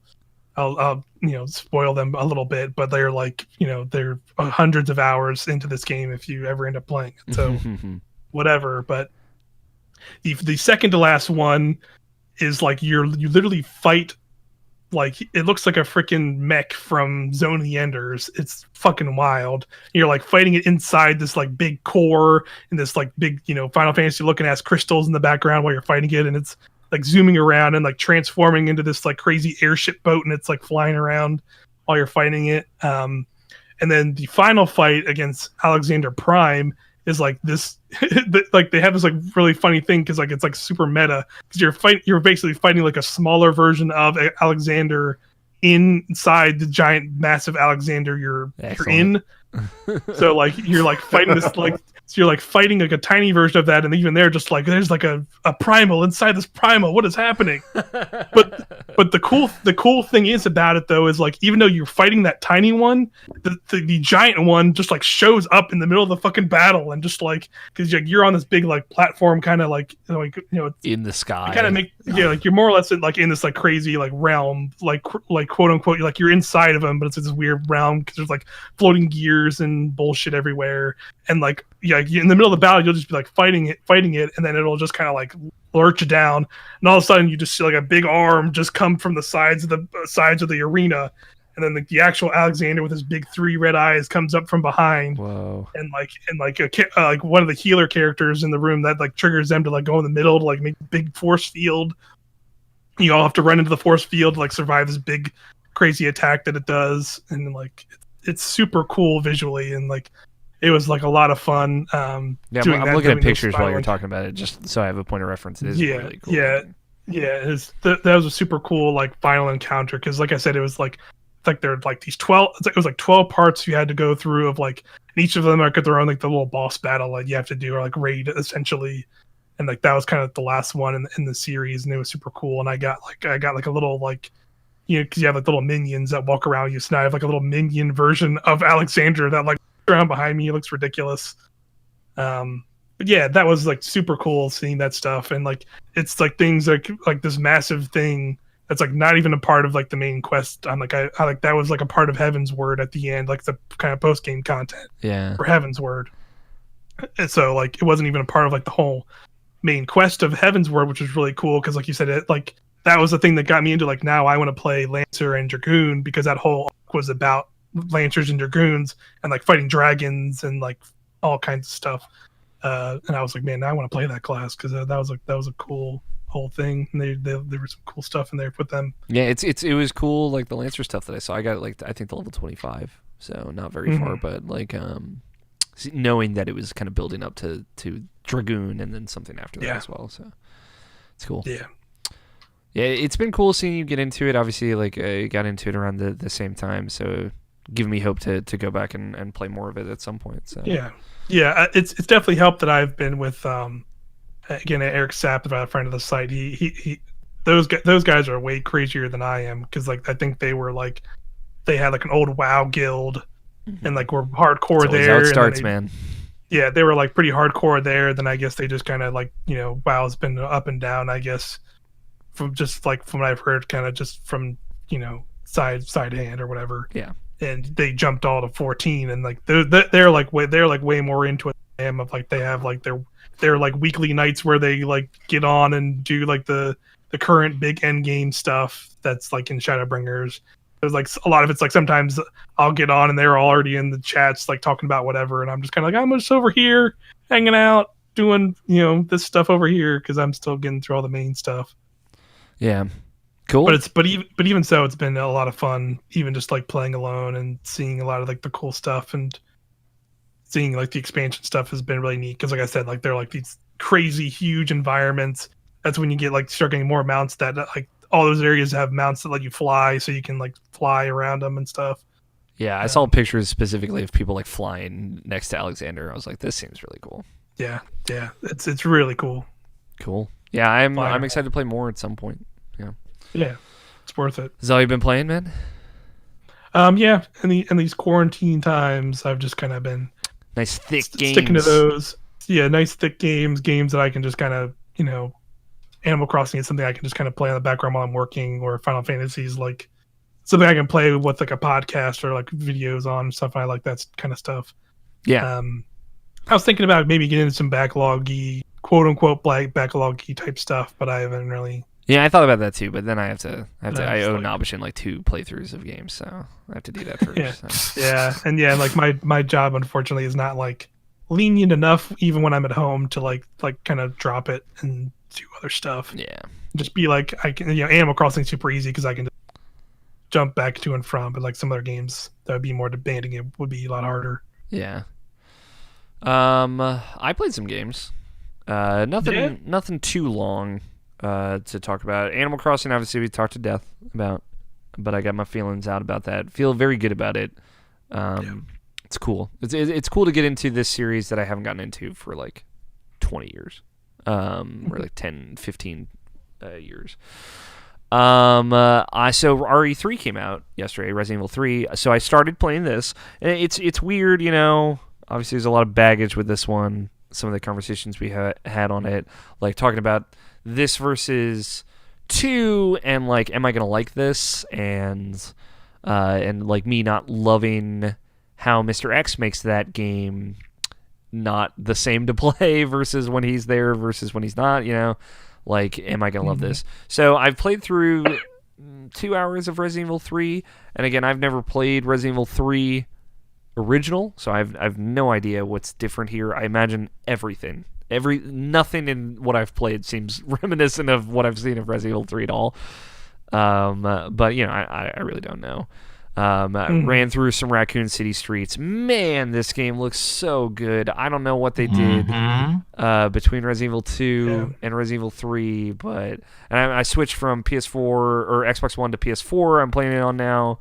I did play the demo on Xbox One as well. It looks basically the same, as far as I can tell, at least.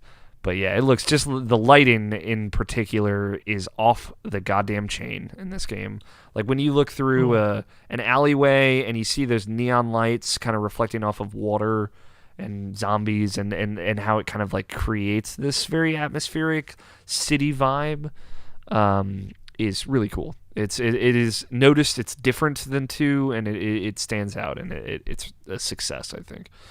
But yeah, the thing I'll say, like, I love Jill Valentine. Like, immediately, I think she's great in this game. I know that was one of your questions, kind of from the demo, Nabashin. I like that she's like over it, man. Like, she's like, I've been following these like Umbrella for 3 months. Since July when like everything was terrible in the mansion incident, and I am over it, and I just want to get out of this city. And you're kind of immediately put with like this Umbrella task force that she just has zero interest in working with, except Carlos might be cool. He's got some bad one-liners, but he might be cool. I like that setup, right? Like, not knowing like this cast of characters at all, not knowing Carlos at all, not knowing like this dude Nikolai that shows up that's like a total asshole, fucking shoots somebody like in the head, like, oh, he was gonna turn, like, fuck this dude. Just getting exposed to these characters and like how quickly like they kind of get you into things, I really appreciate it. I really liked, and so there's this whole kind of opening scene with Jill in her apartment. That kind of sets the tone. It's first person, which is weird, but it does this great transition from first person to third person, and it's like, all right, this is where the game starts, and like within moments of that, you're being chased by Nemesis, right? Like they very much make it it's I've seen this comparison online, and I know it's, I think, the root of a lot of people's complaints, and I'm not using it as a thing to complain about here, but it's a little Uncharted vibes, like it's very much like a big action blockbuster on rails type thing, where I'm kind of running from Nemesis through the beginning, and you're kind of getting introduced to a lot of things, but it's good. Like, I thought it was fun, and like I thought it was exhilarating, and it was such a different... seeing this as like a compliment to Resident Evil 2, which is way slower and more tense, and this is like throwing a lot at you, and it's just like all hell is broken loose. Like, this really makes me feel like I understand the kind of stakes of things a lot better. Like, the thing that it feels like they wanted to convey with Resident Evil 3 Remake is like, here's what it's like. Zombies are in the streets, people are panicking and freaking out, and it obviously very close to home right now, but different vibes when people kind of get back up again after being sick.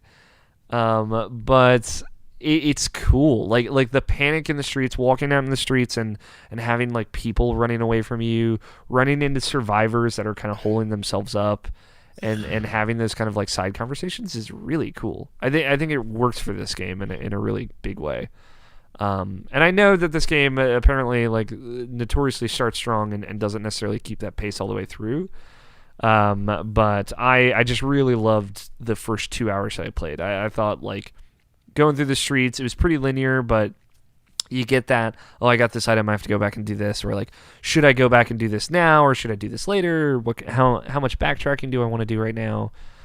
And I just think those, like, I that's the Resident Evil stuff that I love. Is like, I just got this tool so I can go unlock all these locked, simple locks, and I just got the lockpick, and I am now the master of unlocking, like, I can finally go get all these items, and then when you get those items, and then it's like, oh, my inventory just expanded, or I got this sight for my pistol. It's like, oh, this is really useful, really helpful. Within an hour, I had like an upgraded shotgun and pistol. So like, it was very much like I'm arming myself to the teeth, but then Nemesis shows up, and it's like, okay, I just poured 8 shotgun shells into this dude, and it doesn't matter. It doesn't matter. Like, he went down for enough time for me to get to the next area. But like, there's 8 shotgun shells that I had to go. So like, I think the balance works for this game. What I love that I didn't expect to come back from the original, it's one of like the 3 things I know about the original, is if you do enough damage to Nemesis, he drops an item crate. And the item crates are like cool shit. Like the only one that I've gotten him to drop, because boy howdy did it take a lot of stuff. And I was just chucking grenades. Like, shotgun, throw grenade, shotgun, throw grenade. Like, I'm going to see, because it was a tight alleyway, I'm like, this is the best time to experiment with fighting Nemesis. But he'll go down, he'll take a knee pretty much for like 30 seconds, so you've got a good breadth of time to kind of get away from him. But like, a big crate will blast out of him. I don't know where it comes from, but it's great that it happens. And like, I got a silencer for the pistol, and what's cool is in this, I don't know if it was the case in 2, but it's like it makes it more likely for you to have a critical hit for headshots. So it's like, oh, this is super useful, but it's not like it doesn't break the balance of the game. So it was a cool thing just to get. So yeah, that was just a thing that I know is in RE3, and I was excited to see come back. That's cool to hear that's like an aspect of like giving you at least like a little bit of incentive to like interact engage with him, because otherwise it feels like you just kind of like, all right, just kind of run from him, bye. And it's scary, man. When he's chasing you, dude, it is terrifying, and it feels different than Mr. X. It feels like you really like that he is like more of a brick wall than you've ever even faced before, but like, I don't know, it's cool. This game feels like it's more designed around him, which I like, and obviously that's going to be the kind of deciding factor for me. Right. But there was a scene that happened, and like a kind of scripted Nemesis chase scene, which was cool and intense. And then now I'm in a new area, and I stopped and I saved. So I got to the sewers. So I don't know what comes next. I feel like I've seen everything now that I've seen of this game. So I fought some bugs too, and that was real gross. Oh, jeez. Yeah, they'll grab you and throw a tube down your throat. And Bad news. Christ. Yeah. They have to take herbs or else they'll burst out of your stomach. It's like the horror game vibes are still there. Oh. Oh no. Oh yeah. So that's Resident Evil 3. Obviously, be talking about that more on Raccoon City Radio, more in-depth thoughts, moment to moment kind of recaps, and I'm excited to hear what Andrew thought. He finished it already, so I'm probably gonna play in the chunks that he tells me to play, and then we'll record episodes as we go through it. That's how we're gonna try and go through it. Cool. But yeah, we're gonna be just doing chunks and chunks of that game at a time. If you're kind of playing through it, or if you want to play through it over time, or if you just want to play through all of it and then hear our thoughts on each section, go check it out. Raccoon City Radio. You can subscribe on your podcast service of choice now. I also played Animal Crossing. Talked about that already. Persona 5 Royal. Not much more to say about that. It's been cool to see that game's out now. Obviously, see Nobishin playing it. See Barrett get further in it. And other folks kind of get their hands on it for the first time. Jacob Bryant, friend of the show, texted me about he's further or about as far as he had gotten in the original Persona 5, and he's like likes the new stuff and he's invested. It's cool. It's cool to hear that stuff. I'm like, I'm just really excited to talk about that game with everyone once they finished it. But part of why I wanted to go back and replay it right now, along with a very complicated list of reasons, and wanted to finish the compendium was a big part of it too. But I wanted it to kind of still be playing it while everyone else was playing it, because I kind of want to be in it with everyone and see how people react to the things that I really liked, and then see if they end up liking those things too. So that's it though. That's video games. The only news that I guess we can talk about it briefly, just because we've been going for pretty long here, is so rumor came out this week that Nintendo is going to put out all of the Mario games on the Switch, or all of the 3D Mario games in particular. But I've seen 7 different interpretations of this rumor. It seems like that's the confusing thing of I don't know if it's the most. I think the credible thing I've seen, which is in some articles, I don't remember specific people, but they're specifically framing it as they did a Mario All-Stars collection years ago, which had a bunch of the 2D Marios all in one package. Yep. They're essentially doing that now with 3D Marios. But I think what I heard is it was only going to be the 64, Sunshine, and Galaxy. Yes. Yeah. And then separate from that would be a new Paper Mario game that is RPG Paper Mario game. RPG is supposed to be like the original 2. Mm-hmm. And a deluxe version of 3D World with more levels, which I feel like that's been a thing for almost as long as I've been saying this for years. I feel like I've willed it into existence. Yes, exactly. It was I think even January this year, I was like, Nintendo doesn't like to do traditional remasters, so I'm hoping they'll just do it with a few new levels, or a 2, and they'll include the first one with it. So hearing that's probably for sure going to happen is amazing. I cannot wait to replay that game. Yes. Yeah, I can't I'm excited to just replay a bunch of those games, because I've not played Sunshine in decade, literally decades. It's almost literally, because it's 2020 now, and that game was early 2001, right? Or 2000?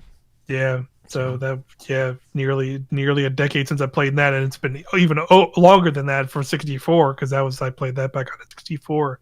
And I've not really replayed it since then. Yeah, so, the 64 is the real head scratcher in this one. I'm what are they going to do with that? What are they going to do with that? Because are they going to do just a port, right? Which is fine.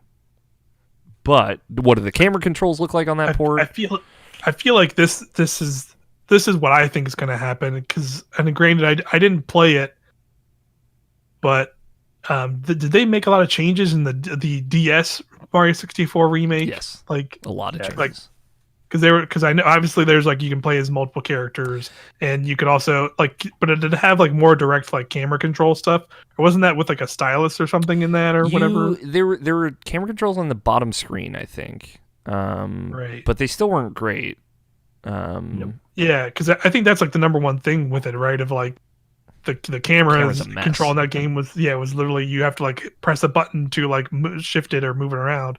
It's like are they gonna just bring that over? Does that game look the same? Are they gonna like put a coat of paint on it? Are they gonna like simplify it? Maybe like that's why I was thinking of the DS remake is like because they could at least like kind of. I don't think they would obviously fully on pick that one, but like at least it's something to work off of to an extent. Yeah, like they could more take stuff from that one because it's probably they probably have a better chance of getting these things from that than they do 64. and there are parts of Galaxy that need a stylus or need a pointer, right? So like they're gonna have to rework that game a little bit, yeah, not a lot, but a little bit, you know. Yeah, and some of that like they could probably do with that one like specifically have. Or you're playing handheld and you can just play it like a normal Mario game, but also you can probably play it with like a single Joy-Con if you'd want. Yeah. And like still be able to do some of that stuff and like shake it or whatever to do whatever. But, and like, is the co-op mode from that going to come back? Probably not, right? Like, right. And then even like not somewhat minor things, but like Sunshine had like its own little quirks too of like using the GameCube, like, you know, bumpers to like change the amount of like power your water spray had, and you know using those certain things analog triggers. Like that is totally I forgot about that. Like I remember you can like feather the rocket a little bit or the jetpack a little bit to kind of get a different thing. And I wonder how they're going to be able to like take a lot of those weird looking feels, which like granted they're like those are like old games, and like if you went back and played them right now, I think they would not feel that very good. Mm-hmm. Especially like after playing like something like Odyssey and like 3D World. Yeah. So like I'm super curious of like how much they're gonna how much are they gonna change or update these games. Ultimately, if it's like a port, a trilogy port, right? Galaxy 64 and Sunshine in one package, $60 on Switch. They just played like normal video games. Like I think that's dope. I think that's really cool. I think that's a good thing to put out if Nintendo doesn't have a lot of games this year, right? I think that is like, assuming they put the right amount of love and care into it, which I hope they would. I really don't know. Yeah. But I think that would actually be a legitimately cool thing to come out. Especially because people have just been crying to have Sunshine in 1080p for fucking years. Yeah.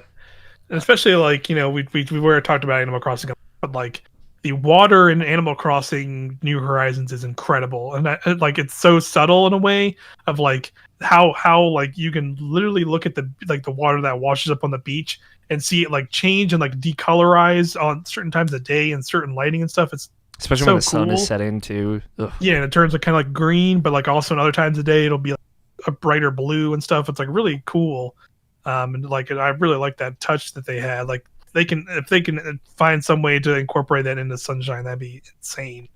It is funny though, like while this collection I think is great, and if it is like Super Mario All Stars 3D edition, like I think that's awesome. The more exciting news is 3D World and obviously Paper Mario for sure. Yeah, but if they do all this and they don't put Thousand Year Door on Switch, I'm gonna be so pissed, like straight up, y'all. Because I want a new Paper Mario RPG, and obviously if they just do an HD Paper Mario and it's great, and it's back to old form, we got party members back, and we're doing chapter by chapter, and we have special moves and all that. Like it doesn't take much, but I would be in. But it'd still be really cool. I know so many people of them have been saying like, "Oh wow, like I miss Thousand Year Door, and I would really love to play it on Switch."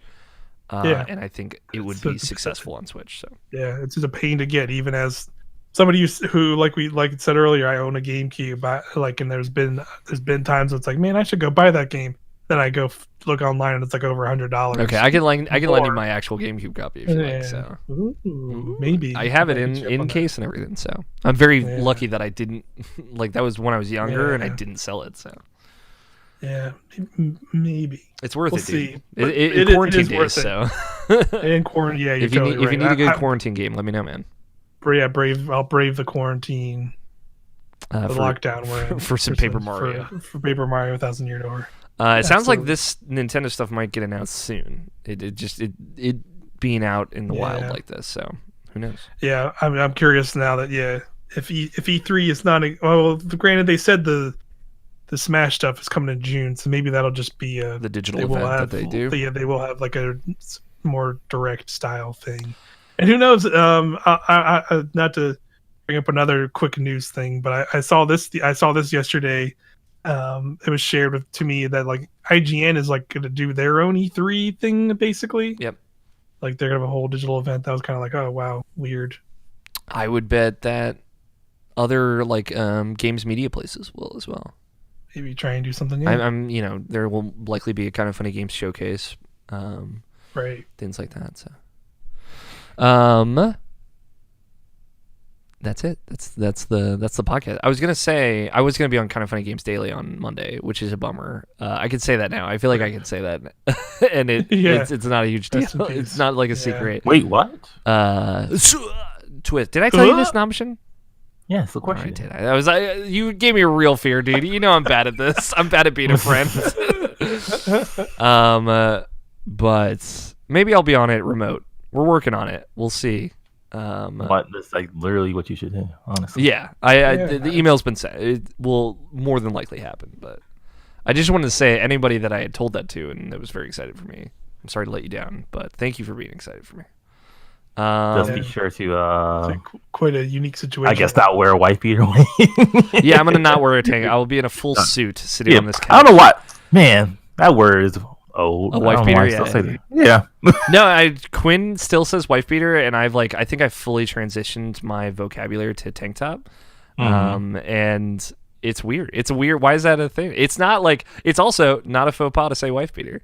It's still okay. So I don't know. Yeah. I'm just trying to be ahead of the curve. You know what I'm saying? Your boy's not getting canceled today. All right. That's the show. Thanks everybody for hanging out and listening. Real quick outro. If you'd like to send your questions in, you can tweet them at IrrationalPod with the hashtag IPQ. You can email mailsack at irrationalpassions.com or leave us a voicemail at 404-590-1337. Standard long distance fees do apply. You can follow the show on Twitter and the website at IrrationalPod. Tons of great stuff up on there. Mike also contributes to that. George is a big social media guy, but Mike, you're out there sending tweets every now and again, doing the Lord's work, doing some supporting. You can follow me and Nabishin and Mike on Twitter. I'm Alfighter27. Nabishin is NABESHIN186. Mike is at MikeIP_. Check out Mike's tweets. He's very good. Him and Jared are very good at Twitter, and not enough people follow them. That is my stance on it, and I'll say nothing more. Check out our video stuff on Twitch and YouTube. Just look for Irrational Passions. Rate and review us wherever you're listening, whether it be Apple Podcasts, Spotify, or somewhere else. And real quick. I'm sorry. You're good. Mike, now that they have an ARMS character coming into Smash, which an ARMS character is confirmed. Look, an ARMS character in Smash is already a trophy. Does that just give you like a little hope for Waluigi, I guess? Yeah. I mean, who knows what they're gonna do? I feel like if they chose ARMS instead of Waluigi, we already know Waluigi's not gonna make it. Yeah, I know, right? Yeah, that's like the worst thing. Is like, yeah, I mean, we're doing ARMS like 2 years later, I guess. It's kind of it feels that's definitely what it feels like a little bit. It does. But also like, who knows? Maybe they're gonna try and push ARMS again as like with like a sequel or DLC something. Yeah. Because that's like the theory. I think is like they'll announce the new character, and that new character will kind of like introduce what ARMS 2 is going to be. Yeah, because like it's kind of weird. Mike said that to me word for word too. yeah. Because it's kind of weird to like have like an ARMS character just being there. Like at this point, I would say like because like Spring Man's an assist trophy in the game, and like if you just make him a character in the game, it's like, okay, sure, why not? And like just the theory about like them being like a characters like the Koopa Kids, but I think they're relatively all different stats for that to actually work. All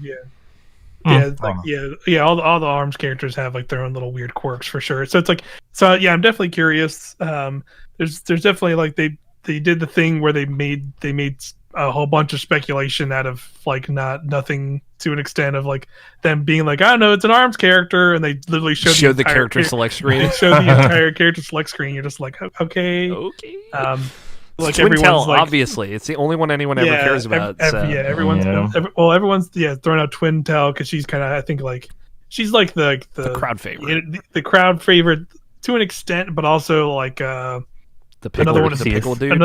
Another one is no, the other one is Min Min, because she actually won like they had like an in-game event that was like who's the most popular character. They did like a whole tournament thing for it, and like she won, and they made like a whole unique big piece of art for her and Maybe everything. They did so, that so they could figure out which Smash character. Exactly. Yes, that's kind of what people were thinking was like they did that big thing and Min Min won, and now maybe people are going because not too soon after that they announced this. So like that, yeah, that's been the ones of like it's been like her, Twintel, and like the other general one was Ribbon Girl. Yeah, because Ribbon Girl is the other, like she has been on as much, like, you know, she's on the box art, she's in as much promotional art as Springman is, so like she would make sense too. And she can double jump. Yeah, and she can double jump.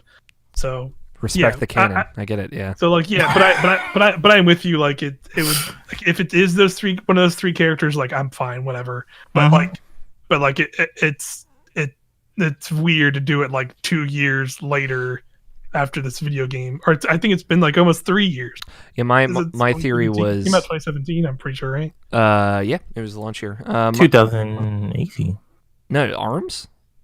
Oh, I thought you were talking about Smash. I'm sorry. No, but my theory was that just ARMS they wanted to do more Nintendo characters, and ARMS made a lot of sense, and it's the least exciting character, so they're just getting it out of the way first. That's my yeah. Well, I mean, they got Byleth out of the way, which is like the least exciting character.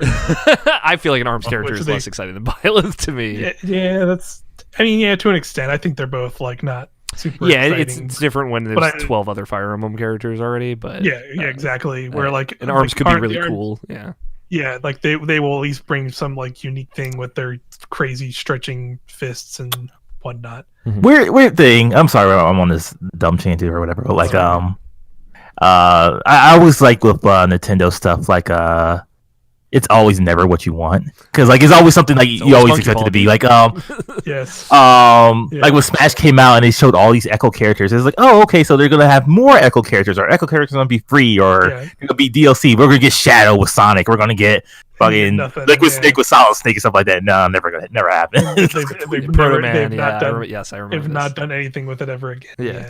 Mario's gonna have Mario 2 and Mario Maker. All this other stuff. Mario Galaxy is gonna, or Mario Sunshine is gonna be in Mario Odyssey. Like none of this shit ever happened. Yeah. Super Mario Party gonna have an update. Never happened. You know what? They did do a cool thing of putting Peach's Castle from Mario 64 in Odyssey. That was a cool. They got cookie points for that. Yeah. Yeah, but that was in game. I know. Yeah. There's always that push and pull. Right? All right, they do this really cool, great thing.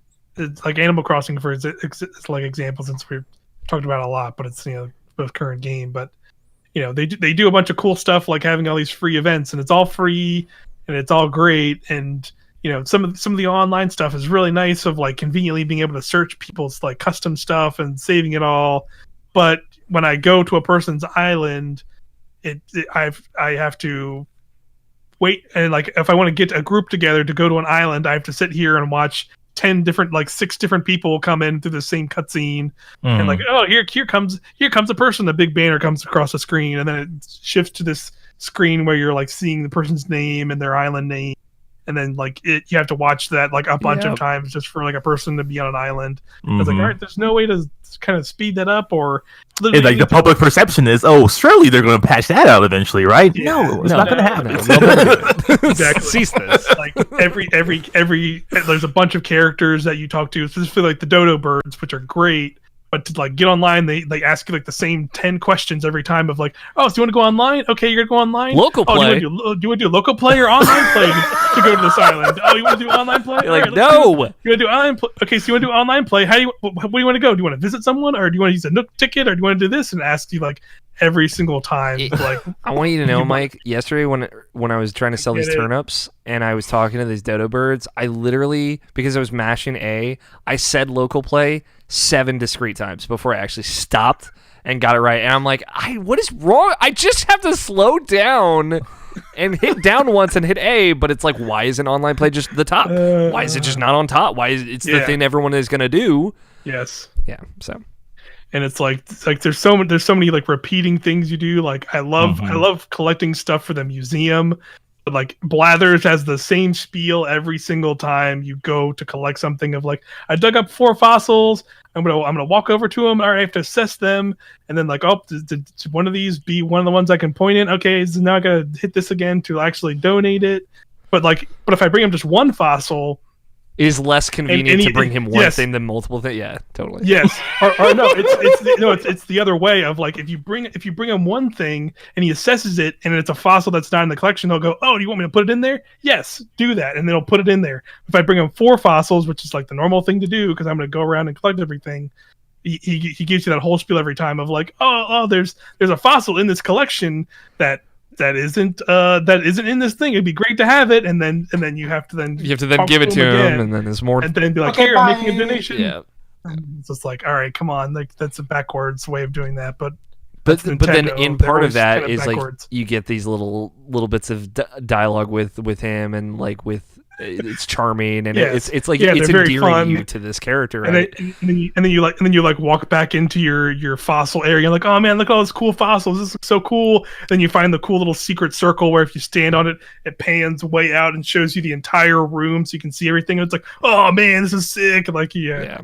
And like it's always that weird back and forth of like, I'm gonna sit here and complain about this Blathers, but as soon as I see the cool camera pan, I'm gonna be like, oh, perfect, great. Yeah, exactly. Nintendo has gotten us all fucking hook, line, and sinker.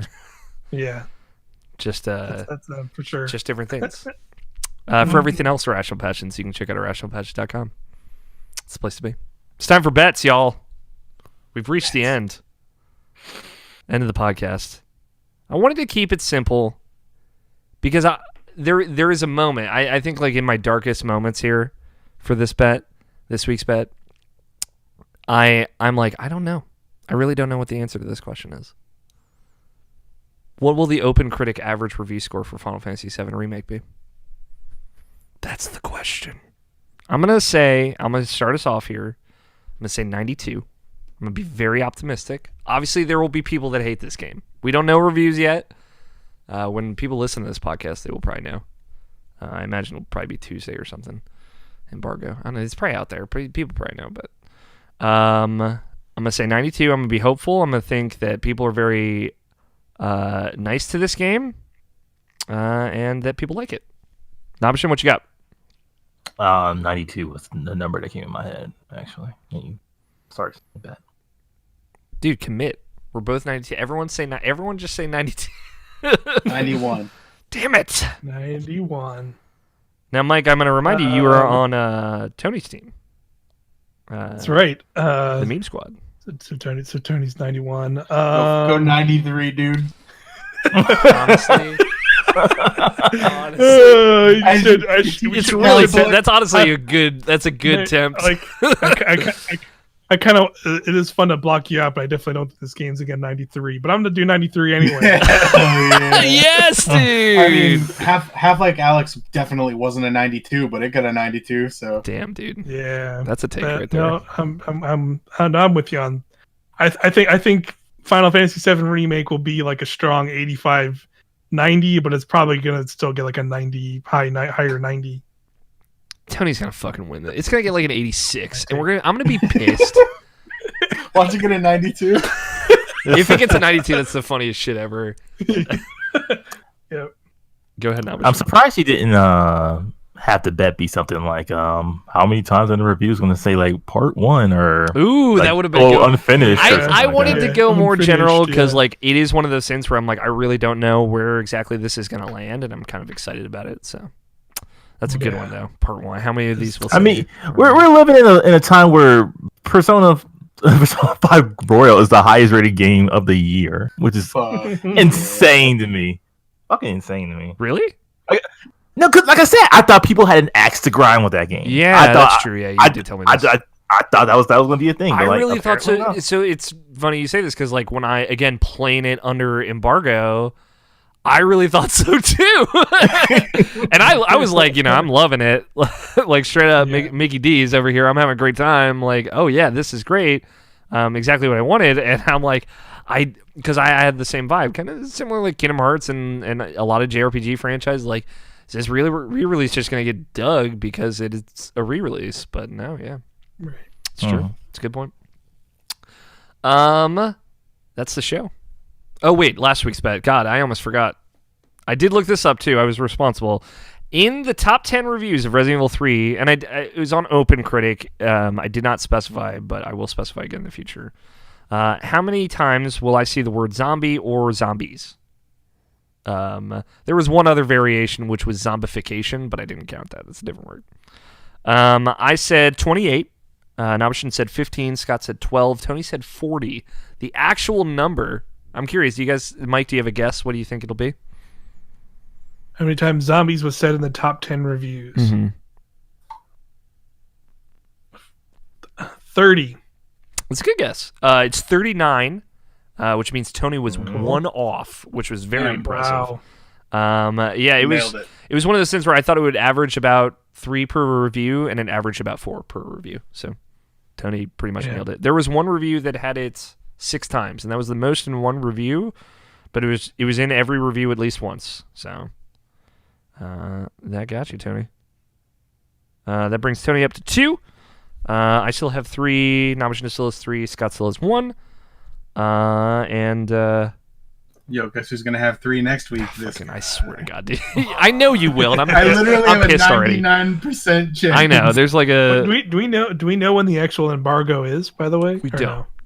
No? It'll be before we record next week, luckily. But that's why I think it's probably on Tuesday, is my guess. Monday or Tuesday. Tuesday, Wednesday.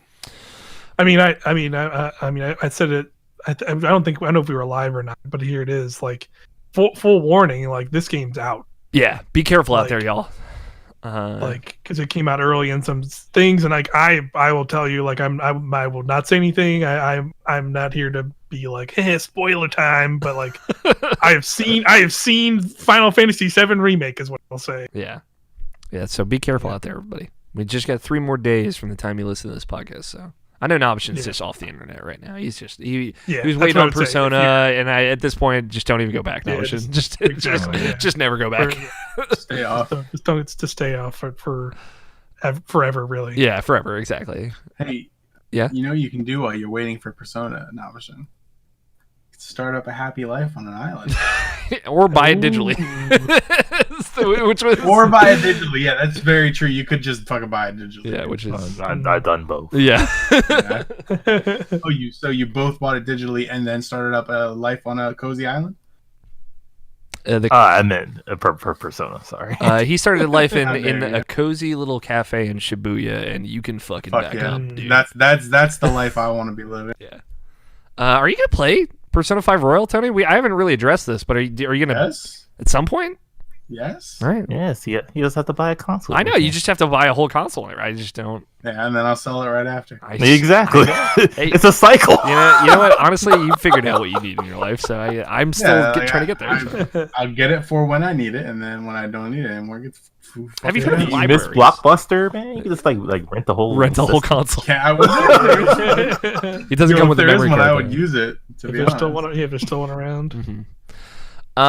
That is the show. Tony, you won the bet, so you have the right and responsibility to any kind of final word, final thoughts that you disagreed with. You want to reiterate? It just came into your head. You just want to say it. You just gotta get it out there. What you got, Tony? I don't want it. This is uncalled for. Unprecedented. Yes. No one has ever declined. Yeah, stop the show now. I guess the show is over now. Beep. Let me just go offline. Titles? Yeah. No. Nothing? You got nothing you want to? The only consoles that are worth buying are consoles that have handles. Damn. I love that as a final word. GameCube, baby. Thank you to Danny Wiesner for opening music of Two Player Co-op and our closing music of The World Is Saved. Thank you to Mike for joining us. I hope you had a good time, man. Yeah, it's fun to have you back on. Thank you. And thank you, everybody, for hanging out. Anybody tuned in live or watched the video, or anybody that listened to the podcast, gave it a download. Very much appreciate it, as always. We love you all very much. Thank you, Tony. Thank you, Nabishin. Thank you, Scott, wherever you are, for joining me, as always. I have been your host, Alex O'Neill. Play your games. Stay rational. We will talk to you all next week. Titles? So we got GameCube hangups, the Sunshine Effect, GameCube weirdos, and the stuff of nightmares. Michael. I don't know if you realize when I said that to you. I thought it was really funny, so I wrote it down. The stuff of nightmares. That was the ranch aisle. Tarantula Island. Yes, yeah, right. Okay, literally my personal nightmare. Oh, okay. That is the stuff of nightmares. Mike finished his explanation, and I'm like, it sounds like the stuff of nightmares, Michael. And it was very quiet. I don't think anyone heard it, but I thought it was really funny. I don't think I heard it. I was in my zone of like. Yeah, you were talking about Animal Crossing. I'm not blaming you at all. I'm ready. But I wrote it down for posterity. Some tarantulas. I think I'm gonna do that right after this. Do it, man. Try and make some money. Real quick, the fucking Haikyuu update. Mm-hmm. Scott and I have watched 14 episodes together. Yeah. Wow, that's adorable. And he is fucking loving it. That's awesome. Who's his boy? I'm gonna have to extract that information from Scott. That's hard information. That is tough to get from Scott. He's always gonna be like, they're all cool. I know that he really likes Nishinoya, who is my favorite character. I like the ball. The ball? I don't know. Scott Gazier says, I like the volleyball. I like the maybe. I like it when they spike it. Just go ahead and write down I like the ball down here. I like the ball. so rude. I love it. Yeah, I'm trying to think. His favorite characters so far, I believe, are Nishinoya, and fucking Tsukishi. Okay. Who's like the really tall guy, glasses at the beginning, like the early like 5 episodes antagonist. Mm-hmm. One of the other first years, and then Nishinoya is the anime boy with rolling thunder. Hear my cry. Man. What do you like the title, Tony?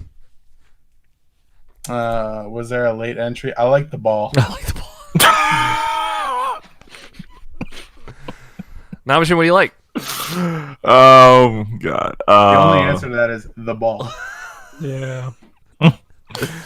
I like GameCube weirdos. That's fine. GameCube weirdos is good. What do you like, Mike? Mm-hmm. I do like the ball. Even though I hate when I just do shit like that and just like people don't go with it. Because you're always like, everyone will laugh and move on and never bring it up again. But no. Yeah. It's because we love you. Yeah. That one is very good. That's top contender. But I also like GameCube weirdos. That's good. I like GameCube weirdos. That way we can hide the I like the ball moment until the very end of this podcast, so people won't know to anticipate it. You gotta, it's my extra layers. Yeah. Let me. No spoilers here. Yeah, no spoilers here. I'm gonna write down what you have to write, Mike. Give me a sec. What do you have to read? I should say. Yes, I should probably pull that up.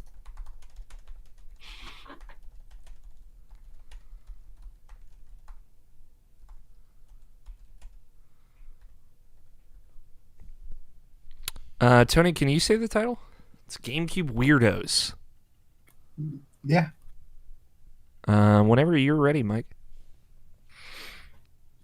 You're listening to the Irrational Passions podcast, episode 462. GameCube Weirdos. Perfect. Thank you, guys. Thanks, everybody, for hanging out, for watching. We love you all. Have a good night.